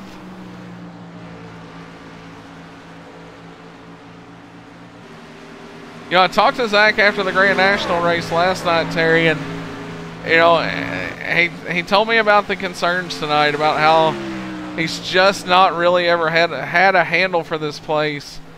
And, you know, definitely was searching for the handle in the 85 truck throughout all the practice that they had done in the testing here. So definitely, you know, he's one of those guys right now, you can't ever count him out. Anything can happen. Still 22 laps to go. But like I said, if it's going to happen for Zach Lindgren, it's going to have to happen quickly. Very soon. I'm not sure. I'm just kind of looking at his lap times. They are seem just a little slower from our leaders, so I'm not sure if he's kind of used up his tires a little bit, or if he's actually could be saving some tires. Jared Mogard last time by was a 32.220. Zach Lindgren with a 32.323. Almost a full 10th of a second there. Definitely, you know, definitely when you think about it, a 10th of a second, it's not a whole, you know, it's 5-6 truck lengths. 5-6 truck lengths, Terry, but over the course of a time and over a few laps of Mogard just being that much quicker than the field, that gap grows. It's no longer 5. After 2 laps, it's 10 truck lengths, and then, you know, 15 to 20. And before too long, you know, you've got that gap that you're seeing now that Mogard's just kind of steadily put on the field all night tonight. Like I say, like, you know, Mogard keeps running the pace he's doing. He's just going to keep adding those 10ths of a second over it. Well, there he is, going to go around the 43 of Craig Learman. Craig Learman now the first truck a lap down in the 12th position. Next truck will be Cardinale in that 22 truck. There you see Cardinale off into 3 and 4. Your race leader just now into 3 behind him. We'll go high above for the Backwards Hat Productions blimp, show you the gap there.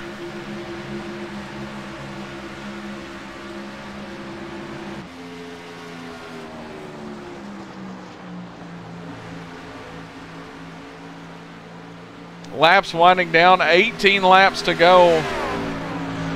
You know, Terry, I can't help but go back to last season in the Grand National Series here. Oh, that you was know, a heck of a race. everybody kind of had already written the check and thought they knew how things were going to shake out. A few late race cautions, and Gordon Larson out of nowhere going to bring home a championship and be, you know, the 2017 Grand National champion. And that all happened within the last half a lap. Yes, I remember I was helping call that race, and we had pretty much said Spence Thompson had that race when he ran out of gas, like 1 or 2 to go on the back straightaway.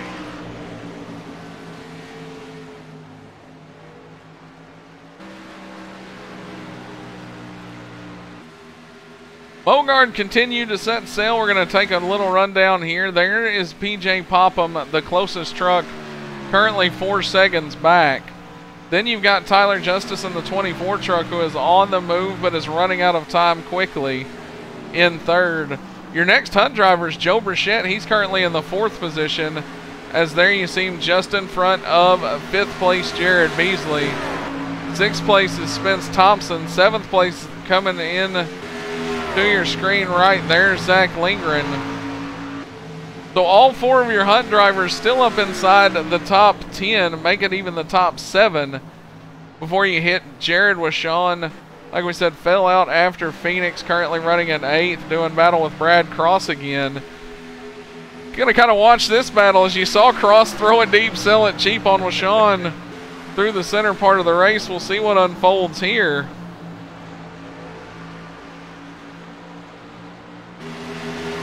Terry, Jared Washon's one of those guys in the series that, you know, he's kind of quiet, but definitely, if he's given the bumper, will give one back. He's not a pushover by any means, and we've seen it on display a few times already this season. It's always the quiet ones, isn't it? Yeah, I'm kind of curious to see what 30 of Brad Cross will do once he gets to the bumper of the 96. He's there now. We'll just see just how aggressive he's going to be with the pass.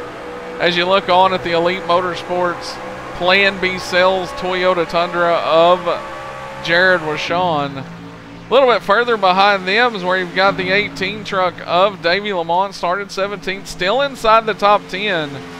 Definitely a great run for the driver out of North Carolina.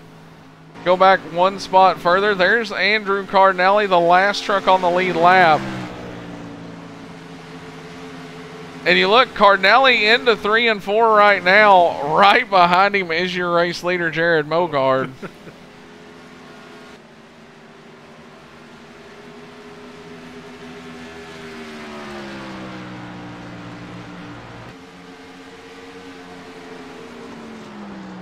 Hey, another guy I want to give a call out to, Terry, currently running in the 16th position.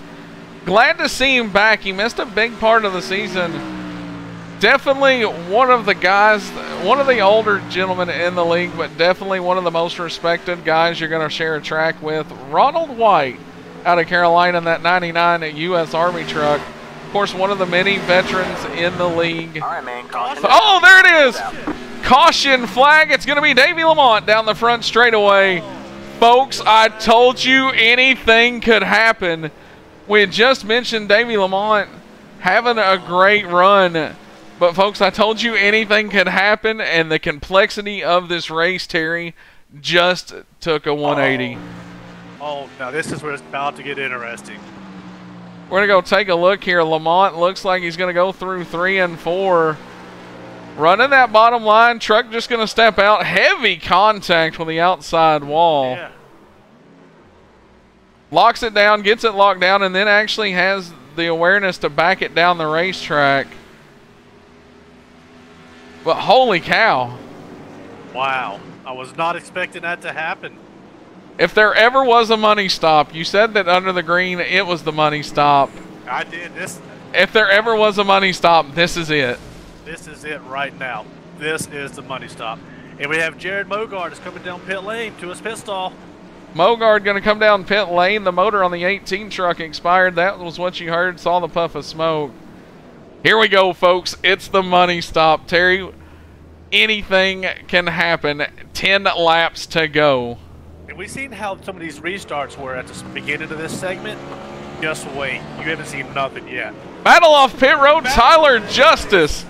Tyler Justice looked like he may have got it.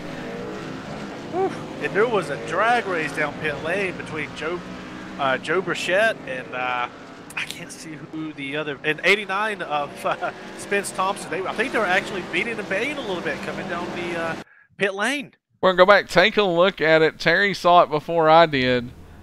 We're going to put you in the battle.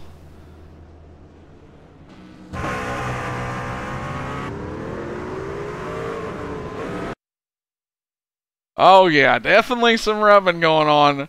Look at this. It's going to be Thompson by a bumper. Oh, I don't know why, but I just got a cold chill. Holy cow, the complexity of this race. And, folks, I told you anything can happen. Cautions. Will Ford out in the chat. Caution breeds cautions. Of course, Robbie Buckner, your head official. It all comes down to this, folks. Late race restarts, championship on the line. There's so much right now. I tell you what, we're going to talk to the man who's been the center of it all. There was a warning to the 89. Warning given out to the 89. And the 83. I'm going to tell you, maybe the bumping down pit road. I tell you what, I'm going to get a talk with the man, the myth, the legend. Tyler Justice, this is Bradley Wilson in the backwards hat booth. You got a copy? Yes, sir. I got you. Well, champ, you've been here before, 2017. You're the defending champion in this race. Late race caution. What's it going to take to keep that 24 truck out front? I don't know, man. Just got to see how the car handles on 2 tires. We ain't done it all night, so it's going to be a surprise to see what it does here. Hopefully it feels all right and we can stay out front with them guys battling behind us. But we've been staying in the top 3 most of the whole night. Just haven't quite hit it right and able to stay up in the lead. So hopefully this little strategy play will help us get the win. And if not, we'll take top 5 if we can. Heck yeah, man. Well, a lot of people said that if you showed up, you were definitely going to be a heavy favorite. You've been no lower than 5th all night. Good luck, champ, and glad to see you back out here as our defending series champion tonight. Thank you, sir. Glad to be out here. Go get him, Tyler. Appreciate it. Once again, that was Tyler Justice, driver of the 24 car. 2 tires, Terry. Definitely going to be a gamble. Yeah, and I was watching Mogard's pit stop. He took 4. But one thing I just noticed, look who is starting right behind Jared Mogard, another one of our championship drivers. There you see it on board the 89 truck. Not only that, look who starts, a row behind Spence Thompson. Look who starts a row behind Joe Burchett. All of your Hunt drivers. All of our Hunt drivers are in the top 8. Folks, we told you it was going to get exciting. It's fixing to happen. The field comes off of turn 4. Ford Mustang pace car for the final time down pit road. Green flag in the air. Tyler Justice on the loud pedal. He's got to clear the start-finish line. Now you see Mogard fire it to the bottom. Justice going to give it a little wiggle. Through 1 and 2. Justice loose. Justice loose. Justice goes around. All right, man. Caution is out. No other cars involved. Mogard got a piece of it. Wait, who was that? William Ford in our chat said cautions breed cautions. I'm going to go back, take a look at this. Justice starts to wiggle. We're going to do it from the roof cam of Mogard because I believe Mogard might have got a piece of this. That's exactly what it looks like. He kind of got into the left rear as there you see it start to wiggle. Justice going to go around. Mogard does get it. Doesn't look to me too severe. Oh, you've got to watch the 89 Spence Thompson from the in cockpit camera. We're going to take a look at this from a few angles, folks.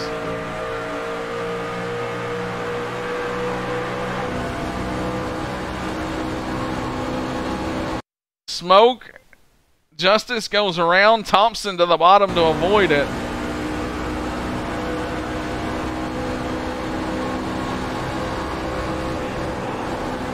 Look at that. That right there is what we call pucker factor. Well, we were outside of 5 laps to go with this race. We'll restart one more time. Oh, this might be the last restart. But it's going to be the last restart. All right, Terry. The last the last restart for the 2018 season. Next flag's going to end it after the restart. But once again, you can't over-iterate the fact that you've got Jared Mogard up front. Joe Brichette currently sitting in the 3rd position. 4th position is going to belong to Spence Thompson. Zach Lingren, all of your Hunt drivers are inside the top 5. 4 of your top 5 are your Hunt drivers. This is gloves are off, boys. Mama Lingren out there cheering loud for son Zach. We're going to see what happens. They're going to get one more shot at this. It all comes down to the final restart. You know, you've got to think too, Terry. Mogard right now is in the catbird seat because the way the restarts work in the NMNTS, the leader has lane choice. Or not lane choice, I'm sorry. The leader has a choice of when he's going to fire from the time the pace car drops all 4 tires off the racing surface to the green light. That would be a big deal, Terry. However, that gap here at Homestead's not that big. It's really not. It's almost as soon as the pace car gets off the track and all 4 tires are below the yellow line that it seems to go green almost immediately after. Folks, we see all the comments out there in the chat. Definitely thank you for tuning in here. I tell you what, Terry, these folks love this action. We've got a whole lot of cup action tomorrow night. Some of the same drivers you see, including Lindgren and Spence Thompson, have one more night, one more championship to chase. But first, we're going to crown a truck champion. And we're just a few laps away for it. Lights on, or lights still on the Ford Mustang pace car. We'll see if we get 1 to green. I feel like it'll probably be 1 to green this time. I tell you what.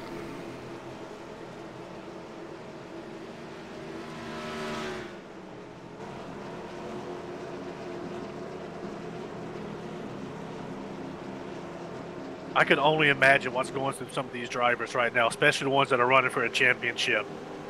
Definitely going to be something to see. Tyler Justice and the 24 truck.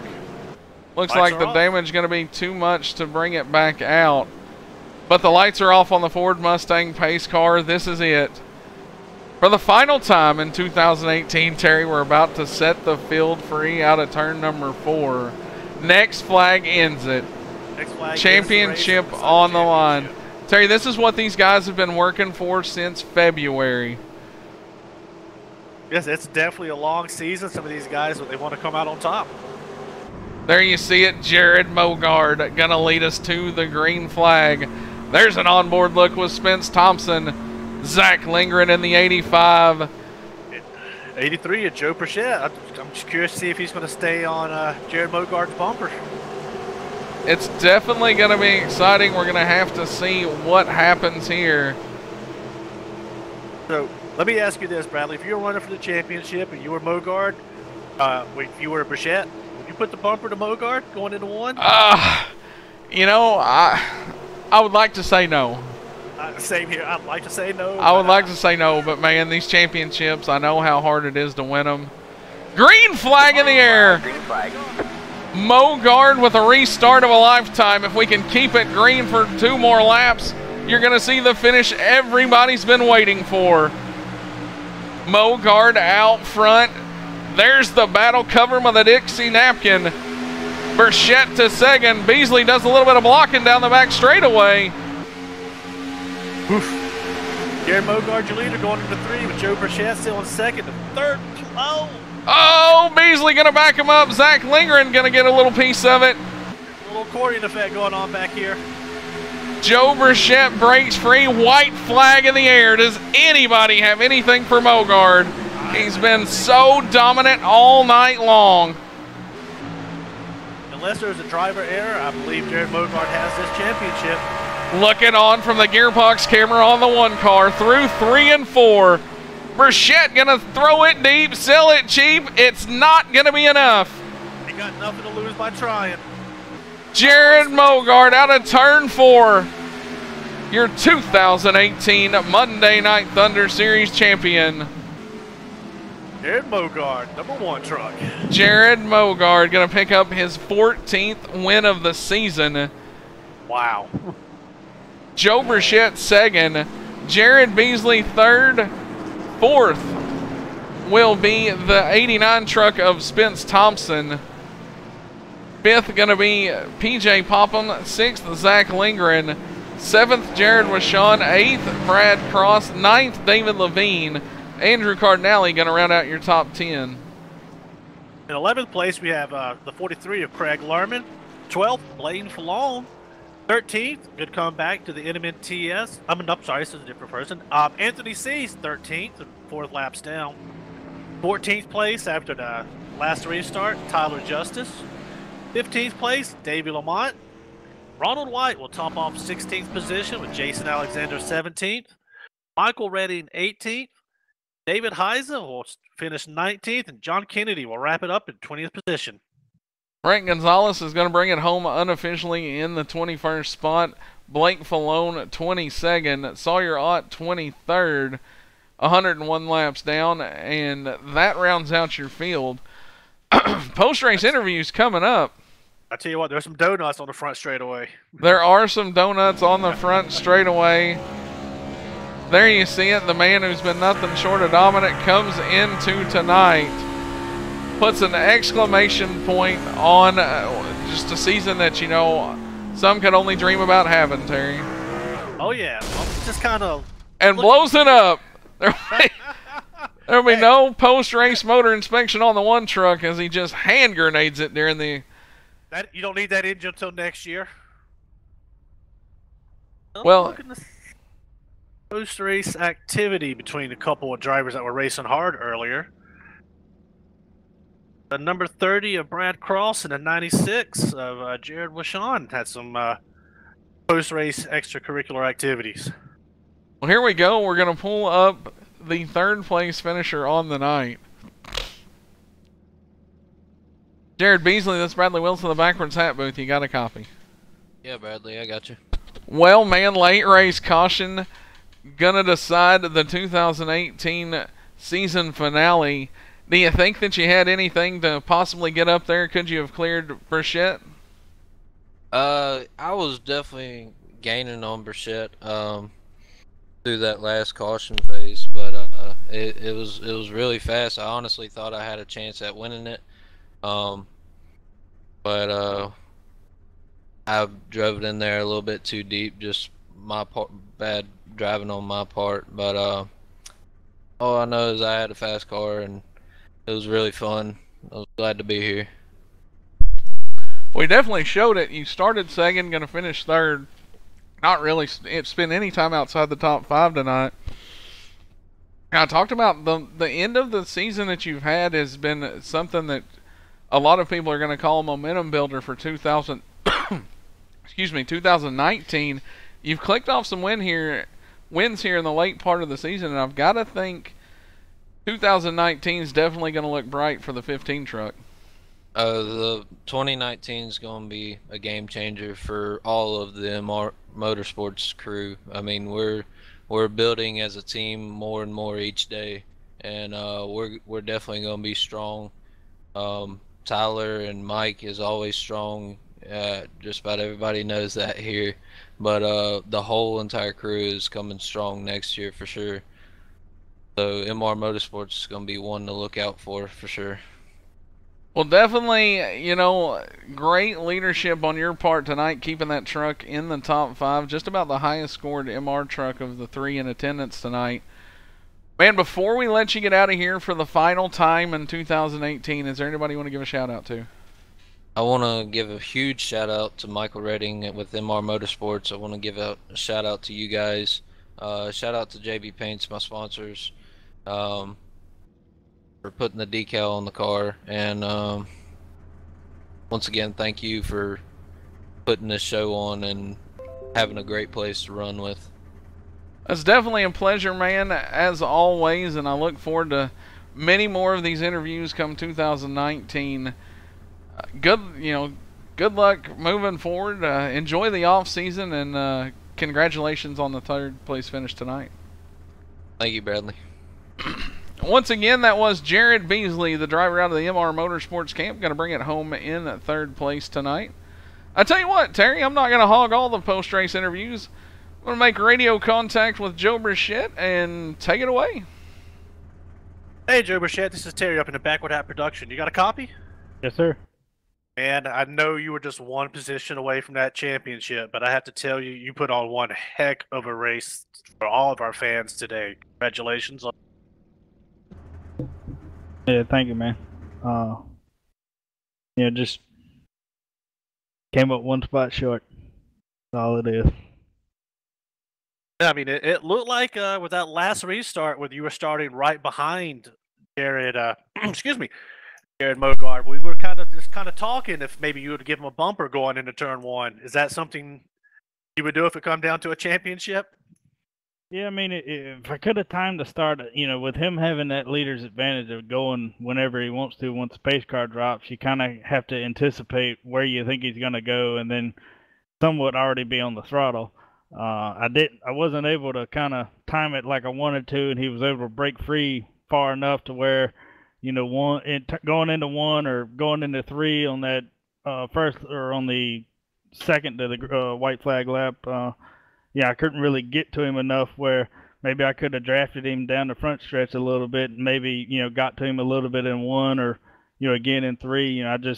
That last lap there, I sent it into three as hard as I could to just see if I could get close enough to him to, see if he was watching the mirror and possibly, mess it up. But, he drove the defensive line and, we brought it home second in the championship. Nothing to hang our hats on. To be honest, didn't really think with how most of the season went that we'd even make it to the championship race. To come home second in it, to have our adversities in the race kind of drop back to mid-pack when they're, about halfway through the race when they started, everybody started driving way over their head there for a while. Just try to save the truck, make it to the end, and see if I could give them something. But, congratulations to Jared. He drove one heck of a race, one heck of a season, and hopefully we can do this again next year. Exactly. Like you said, there's no reason to hang your head. I think you guys had an excellent season, second in the championship, and you put on, like I said, you put on one heck of a show. We saw you side-by-side racing with a lot of folks. You and Spence Thompson were side-by-side for about a good 10 laps, so heck of a race for all you guys. And anyone you want to give a shout-out to before I let you go debrief with your team? Just everybody over at Overtake Motorsports. These boys help get me ready each week for these races in multiple leagues. They definitely show the camaraderie. They support me each week with M&MTS. Hopefully next season we'll have a couple of them joining me to run as well for the championship. And thank you guys for coming on doing the broadcast. Thank Bradley and Robbie for putting on the league. It's one heck of a league. Anybody watching, if you want to run, this is definitely a good truck series to run in. We do appreciate that. Thank you very much, Joe, and congratulations again. Thank you. Once again, that was the driver of the 83 Overtake Motorsports machine, Joe Brichette. You can hear it, the disappointment in his voice. Terry is going to come away, though, being second place tonight. Going to earn him the second place spoils. Nice little trophy or some cash coming Joe Brichette's way. So definitely, not the big payout that you would hope for coming in, but a heck of a season by Joe Brichette. Hats off to him. The adversity he went throughout the whole hunt, and to be standing on the podium in the second place is definitely a feat of its own.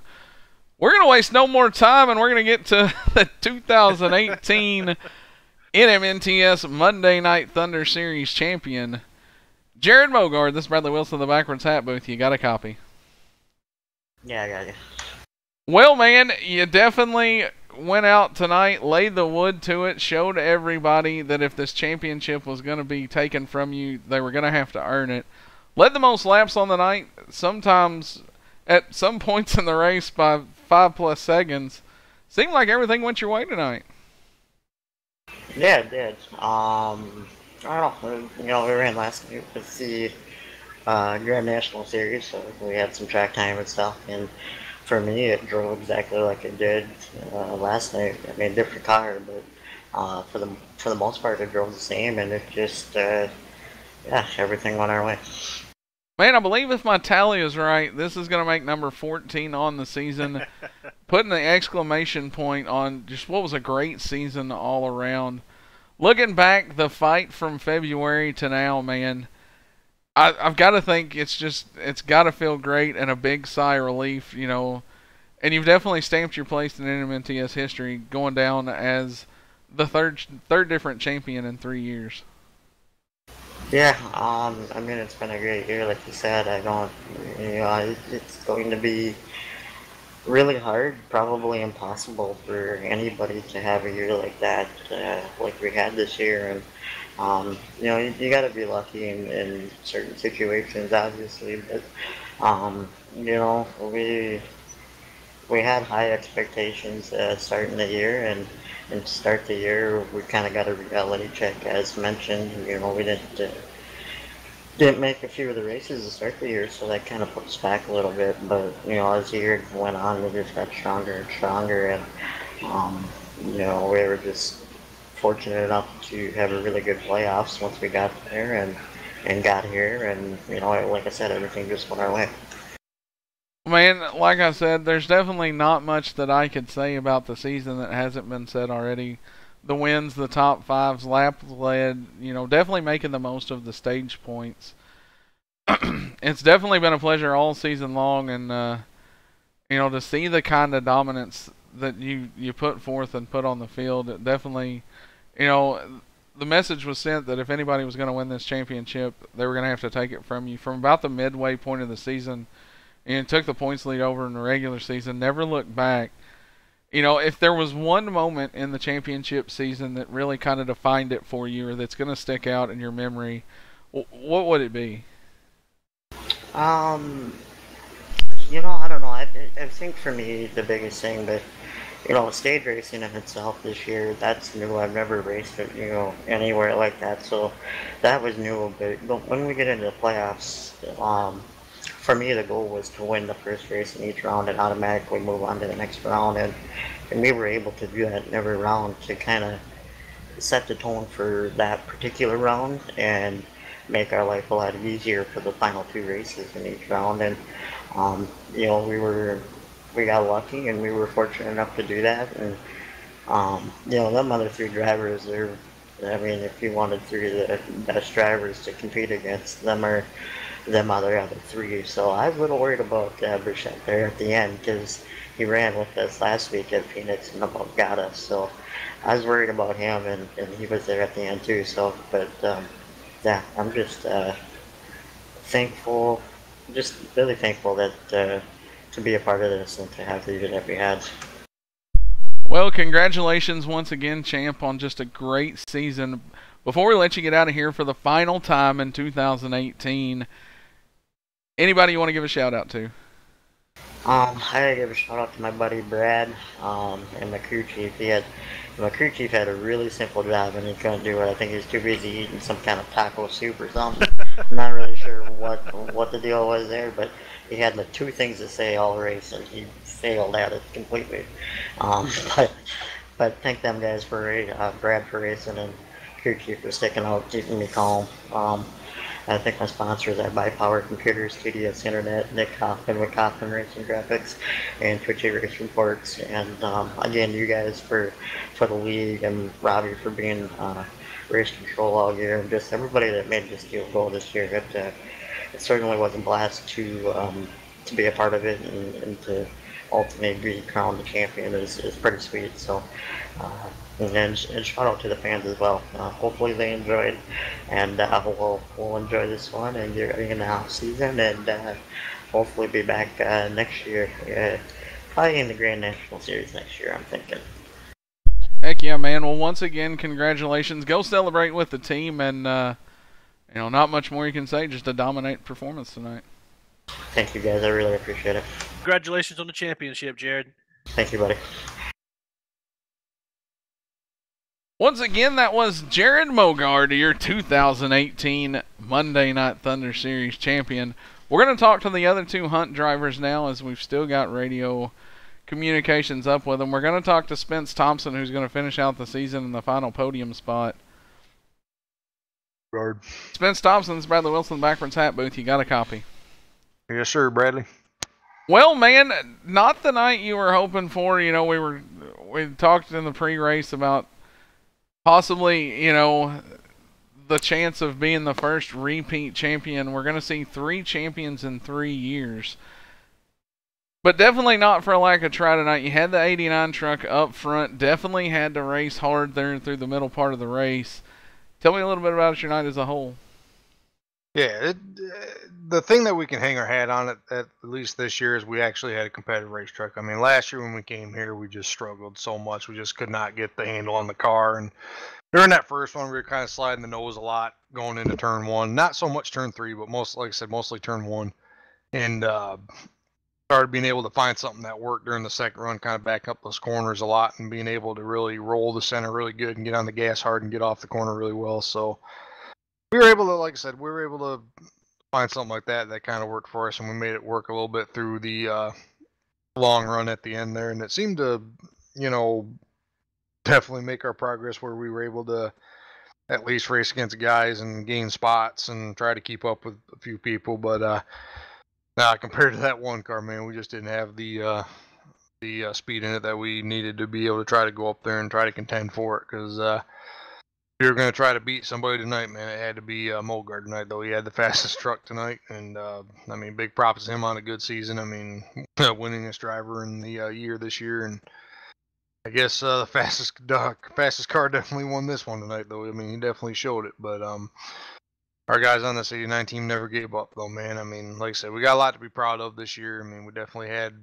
definitely an up and down year for sure. I mean, starting it off, I wouldn't have guessed that I would have made it to the Final Four here today, and just being able to make it this far again for the 3rd straight year in a row with this 89 team, it just means a lot, man. It really does. It just, you know, good enough day. Like I said, the main thing that we can hang our hat on this year is, you know, we were actually able to be up there and be competitive and actually make passes on people, unlike last year.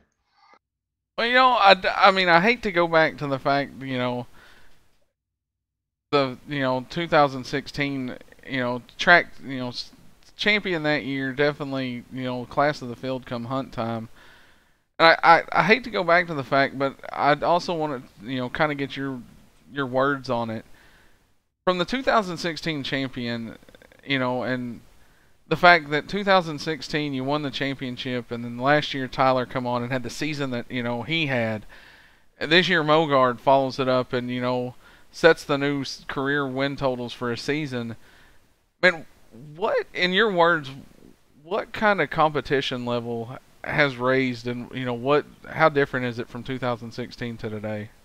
Oh man, it's drastically. I mean, because you got a lot of these guys that, you know, we did a lot of recruitment races with, and a lot of these guys that are coming in here, man, they got such great talent. They're able to, you know, make their cars work really good on long runs and even on short runs. Compared to 2016, I mean, you had a few of the guys out there that, you know, that you could tell, like, hey, this guy's good, this guy's good, this guy's going to be good here, you know. And you kind of had, you know, a few of the favorites in there, but it's like nowadays there's just so many unknowns when you go into each and every race, and yet the same result will be that, you know, hey, you know, this driver dominated yet once again, and you know, it seems like, you know, 3 years going in this league on Monday nights in the truck series, we just had, you know, 3 different drivers come in, and, you know, when the spotlight, or when the chips were down, and, you know, it was ready to get after it in hunt time there, you know, you had me and then Tyler and then Jared in this season definitely step up and kind of show everyone what they're made of, and definitely I think each champion in each of this 3 years that this was been run, you can definitely point out, like, hey, they had a successful season and they capped it off by winning the championship. So it's one of them things, man. It's, you know, it's just like I said, it's the 3 years in a row where you can look back on the champion season and, like, yep, he definitely deserves to be champion. So one of them deals. Well, definitely, like I said, champ, you're gonna come home third place on the podium tonight. Get a little trophy or cash for for the efforts, and like I said, not for a lack of effort tonight.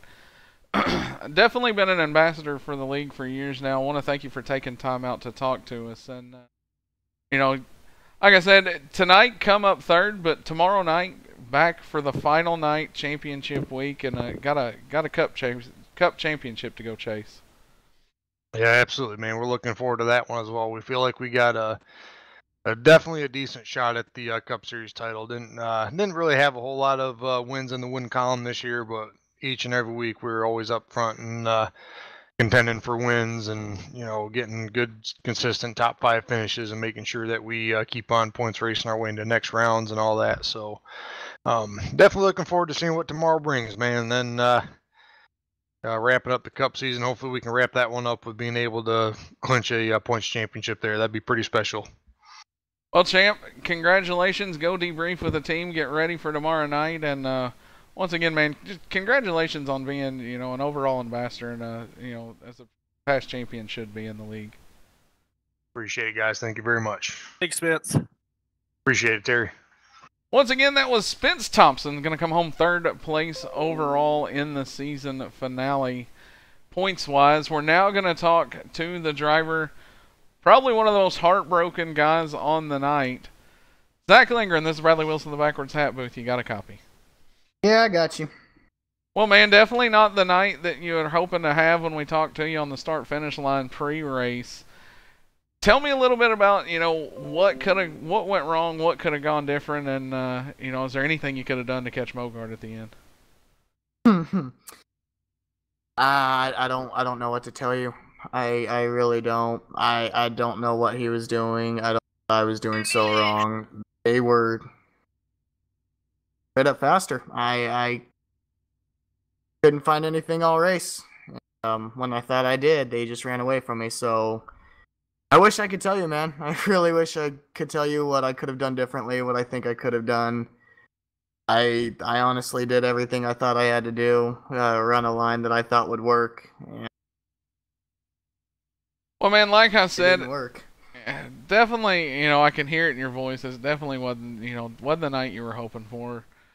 You're going to come home fourth in the driver's standings at the season's end. Like I said, coming into the season, you're searching for that first career win. You picked it up, plussed it by 4 or 5. I've definitely got to think, especially with next year, the truck series moving to Sunday nights. I've definitely got to think that although this may not have been the finish you would have wanted, it was definitely, a momentum builder to move into 2019. And I think so. I really don't like this track. It's no fun whatsoever. But it with all the wins and all the success we had this year, I'm definitely looking forward to 2019. But just thing of this one is pretty harsh. But yeah, definitely looking forward to 2019. Looking forward to what we could do there. Well, well, man, I definitely know, like I said, I can hear the heartbreak in your voice. It wasn't the night you wanted. We also noted during the race that you made the big move from Los Lunas, New Mexico to North Carolina, to Mooresville, North Carolina, and definitely had a lot of the family back home in Los Lunas, your mom and all them cheering you on. Before we let you go, the final time in 2018 for the Monday Night Thunder Truck Series, is there anybody you want to give a shout-out to? Yeah, I want to give a shout-out to my sponsor on the truck, 5 Star Drafting. Everything that they've done. BA Graphics for putting the paint on the truck. Huge shout-out to them. You guys up here on the booth doing what you do, devoting your time to this league. Bradley, you, Robbie, everyone who's put in their time, personal time, just to help with this league, make it what it is today. Everyone in this league for putting on a great show. I mean, the whole season was fun. It was a blast. The brave men and women overseas defending this great country for allowing me to sit on my computer and play a racing game. So, I can't thank them enough. But everyone who's ever been involved with this, with me helping me, huge shout out to everyone like that. That's all we got for right now, man. My family back home watching, rooting me on. Sorry it wasn't the finish that you wanted. Everything we could. Well, heck yeah, man. Well, we're going to let you go, as I'm sure you can hear in the background. A league owner's job is never done. We're getting blown up on the messages there. But, man, congratulations once again on a hard-fought series. Like I said, on a hard-fought season. Definitely not, for lack of try tonight. And there's still one more night. Good luck tomorrow night as you're going to battle for a cup championship. Thank you, sir.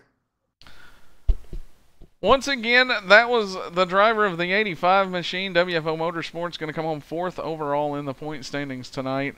Zach Lindgren. As we've been joined in the booth now by the competition director, head race official Robbie Buckner, also partner in crime most nights. Robbie, man, what a race we saw tonight. Yeah, really good race. These guys put on a whale of a show for the last race of the season. They mind their P's and Q's for the most part. We had 4 cautions tonight, 2 of them for stage breaks, 1 for a single car spin coming out of 4, and 1 for the man that's in here with me, Tyler, who took a risk to try and win the race, and it just didn't pay off for him. Heck yeah, man. Definitely, like I said, a great race overall. Speaking of, I saw him come into the booth with you, accompanied arm in arm. Man, champ, 2-tire move there at the end. Definitely maybe looked a little looser than you thought. Oh yeah, it was real loose for sure. I kind of expected it to be a little loose, but I wasn't quite sure how loose it would be. And we got into turn 1, and it jerked a couple times. We saved it twice, and the third time it just went and spun all around. So just glad I didn't collect nobody else, and we could get back around and get in the pits and try to get back out there and finish the race. But yeah, it was just a shot of an effort to get up there and try to win the race, and it didn't quite work out, but we'll learn from it and move on to the next one. I definitely said at one point tonight that if everybody was going to go left, you were definitely going to have to feel comfortable and confident in going right. You did it. You did it. Took a swing for the fence there. Didn't quite work out, but man, I want to talk to you. You were the 2017 series champion.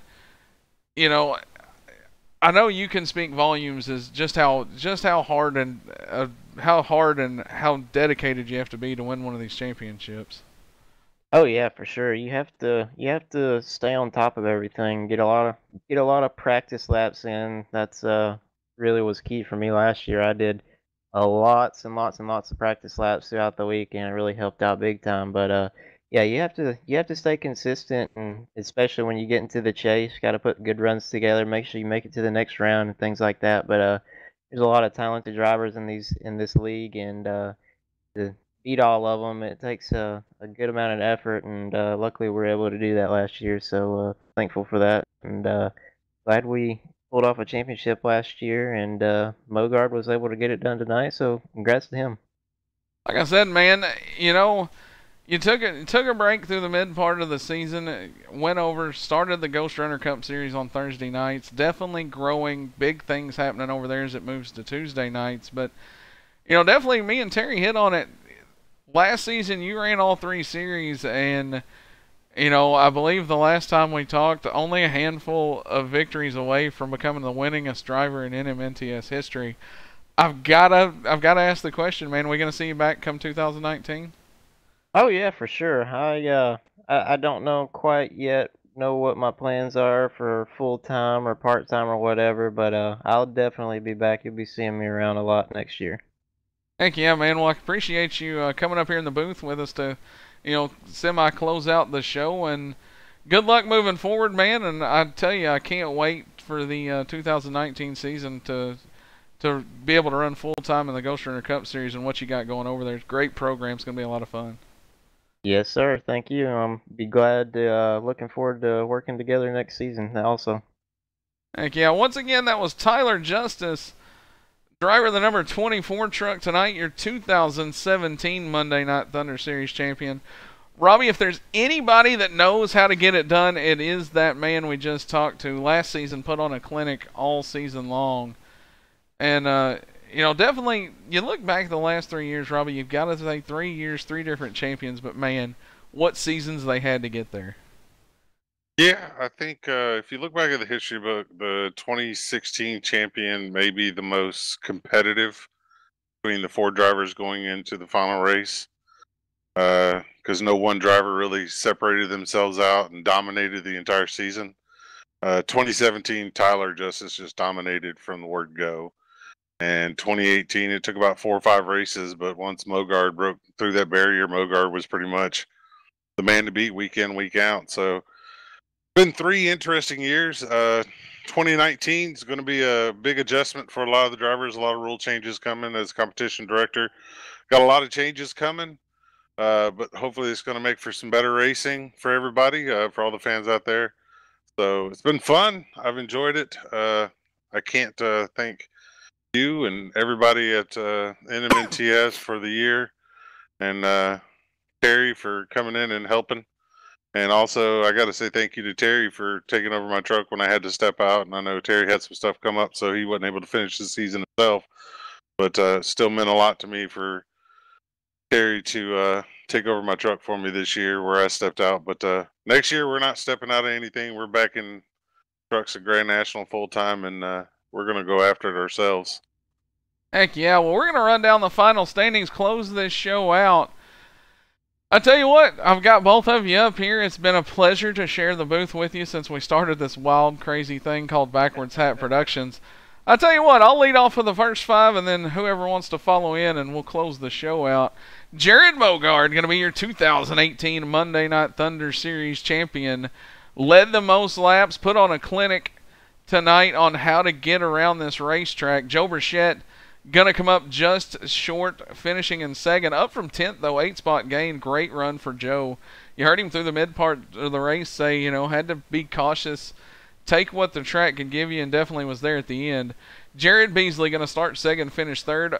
4th place up from 11th will be Spence Thompson, your 2016 Monday Night Thunder Series champion.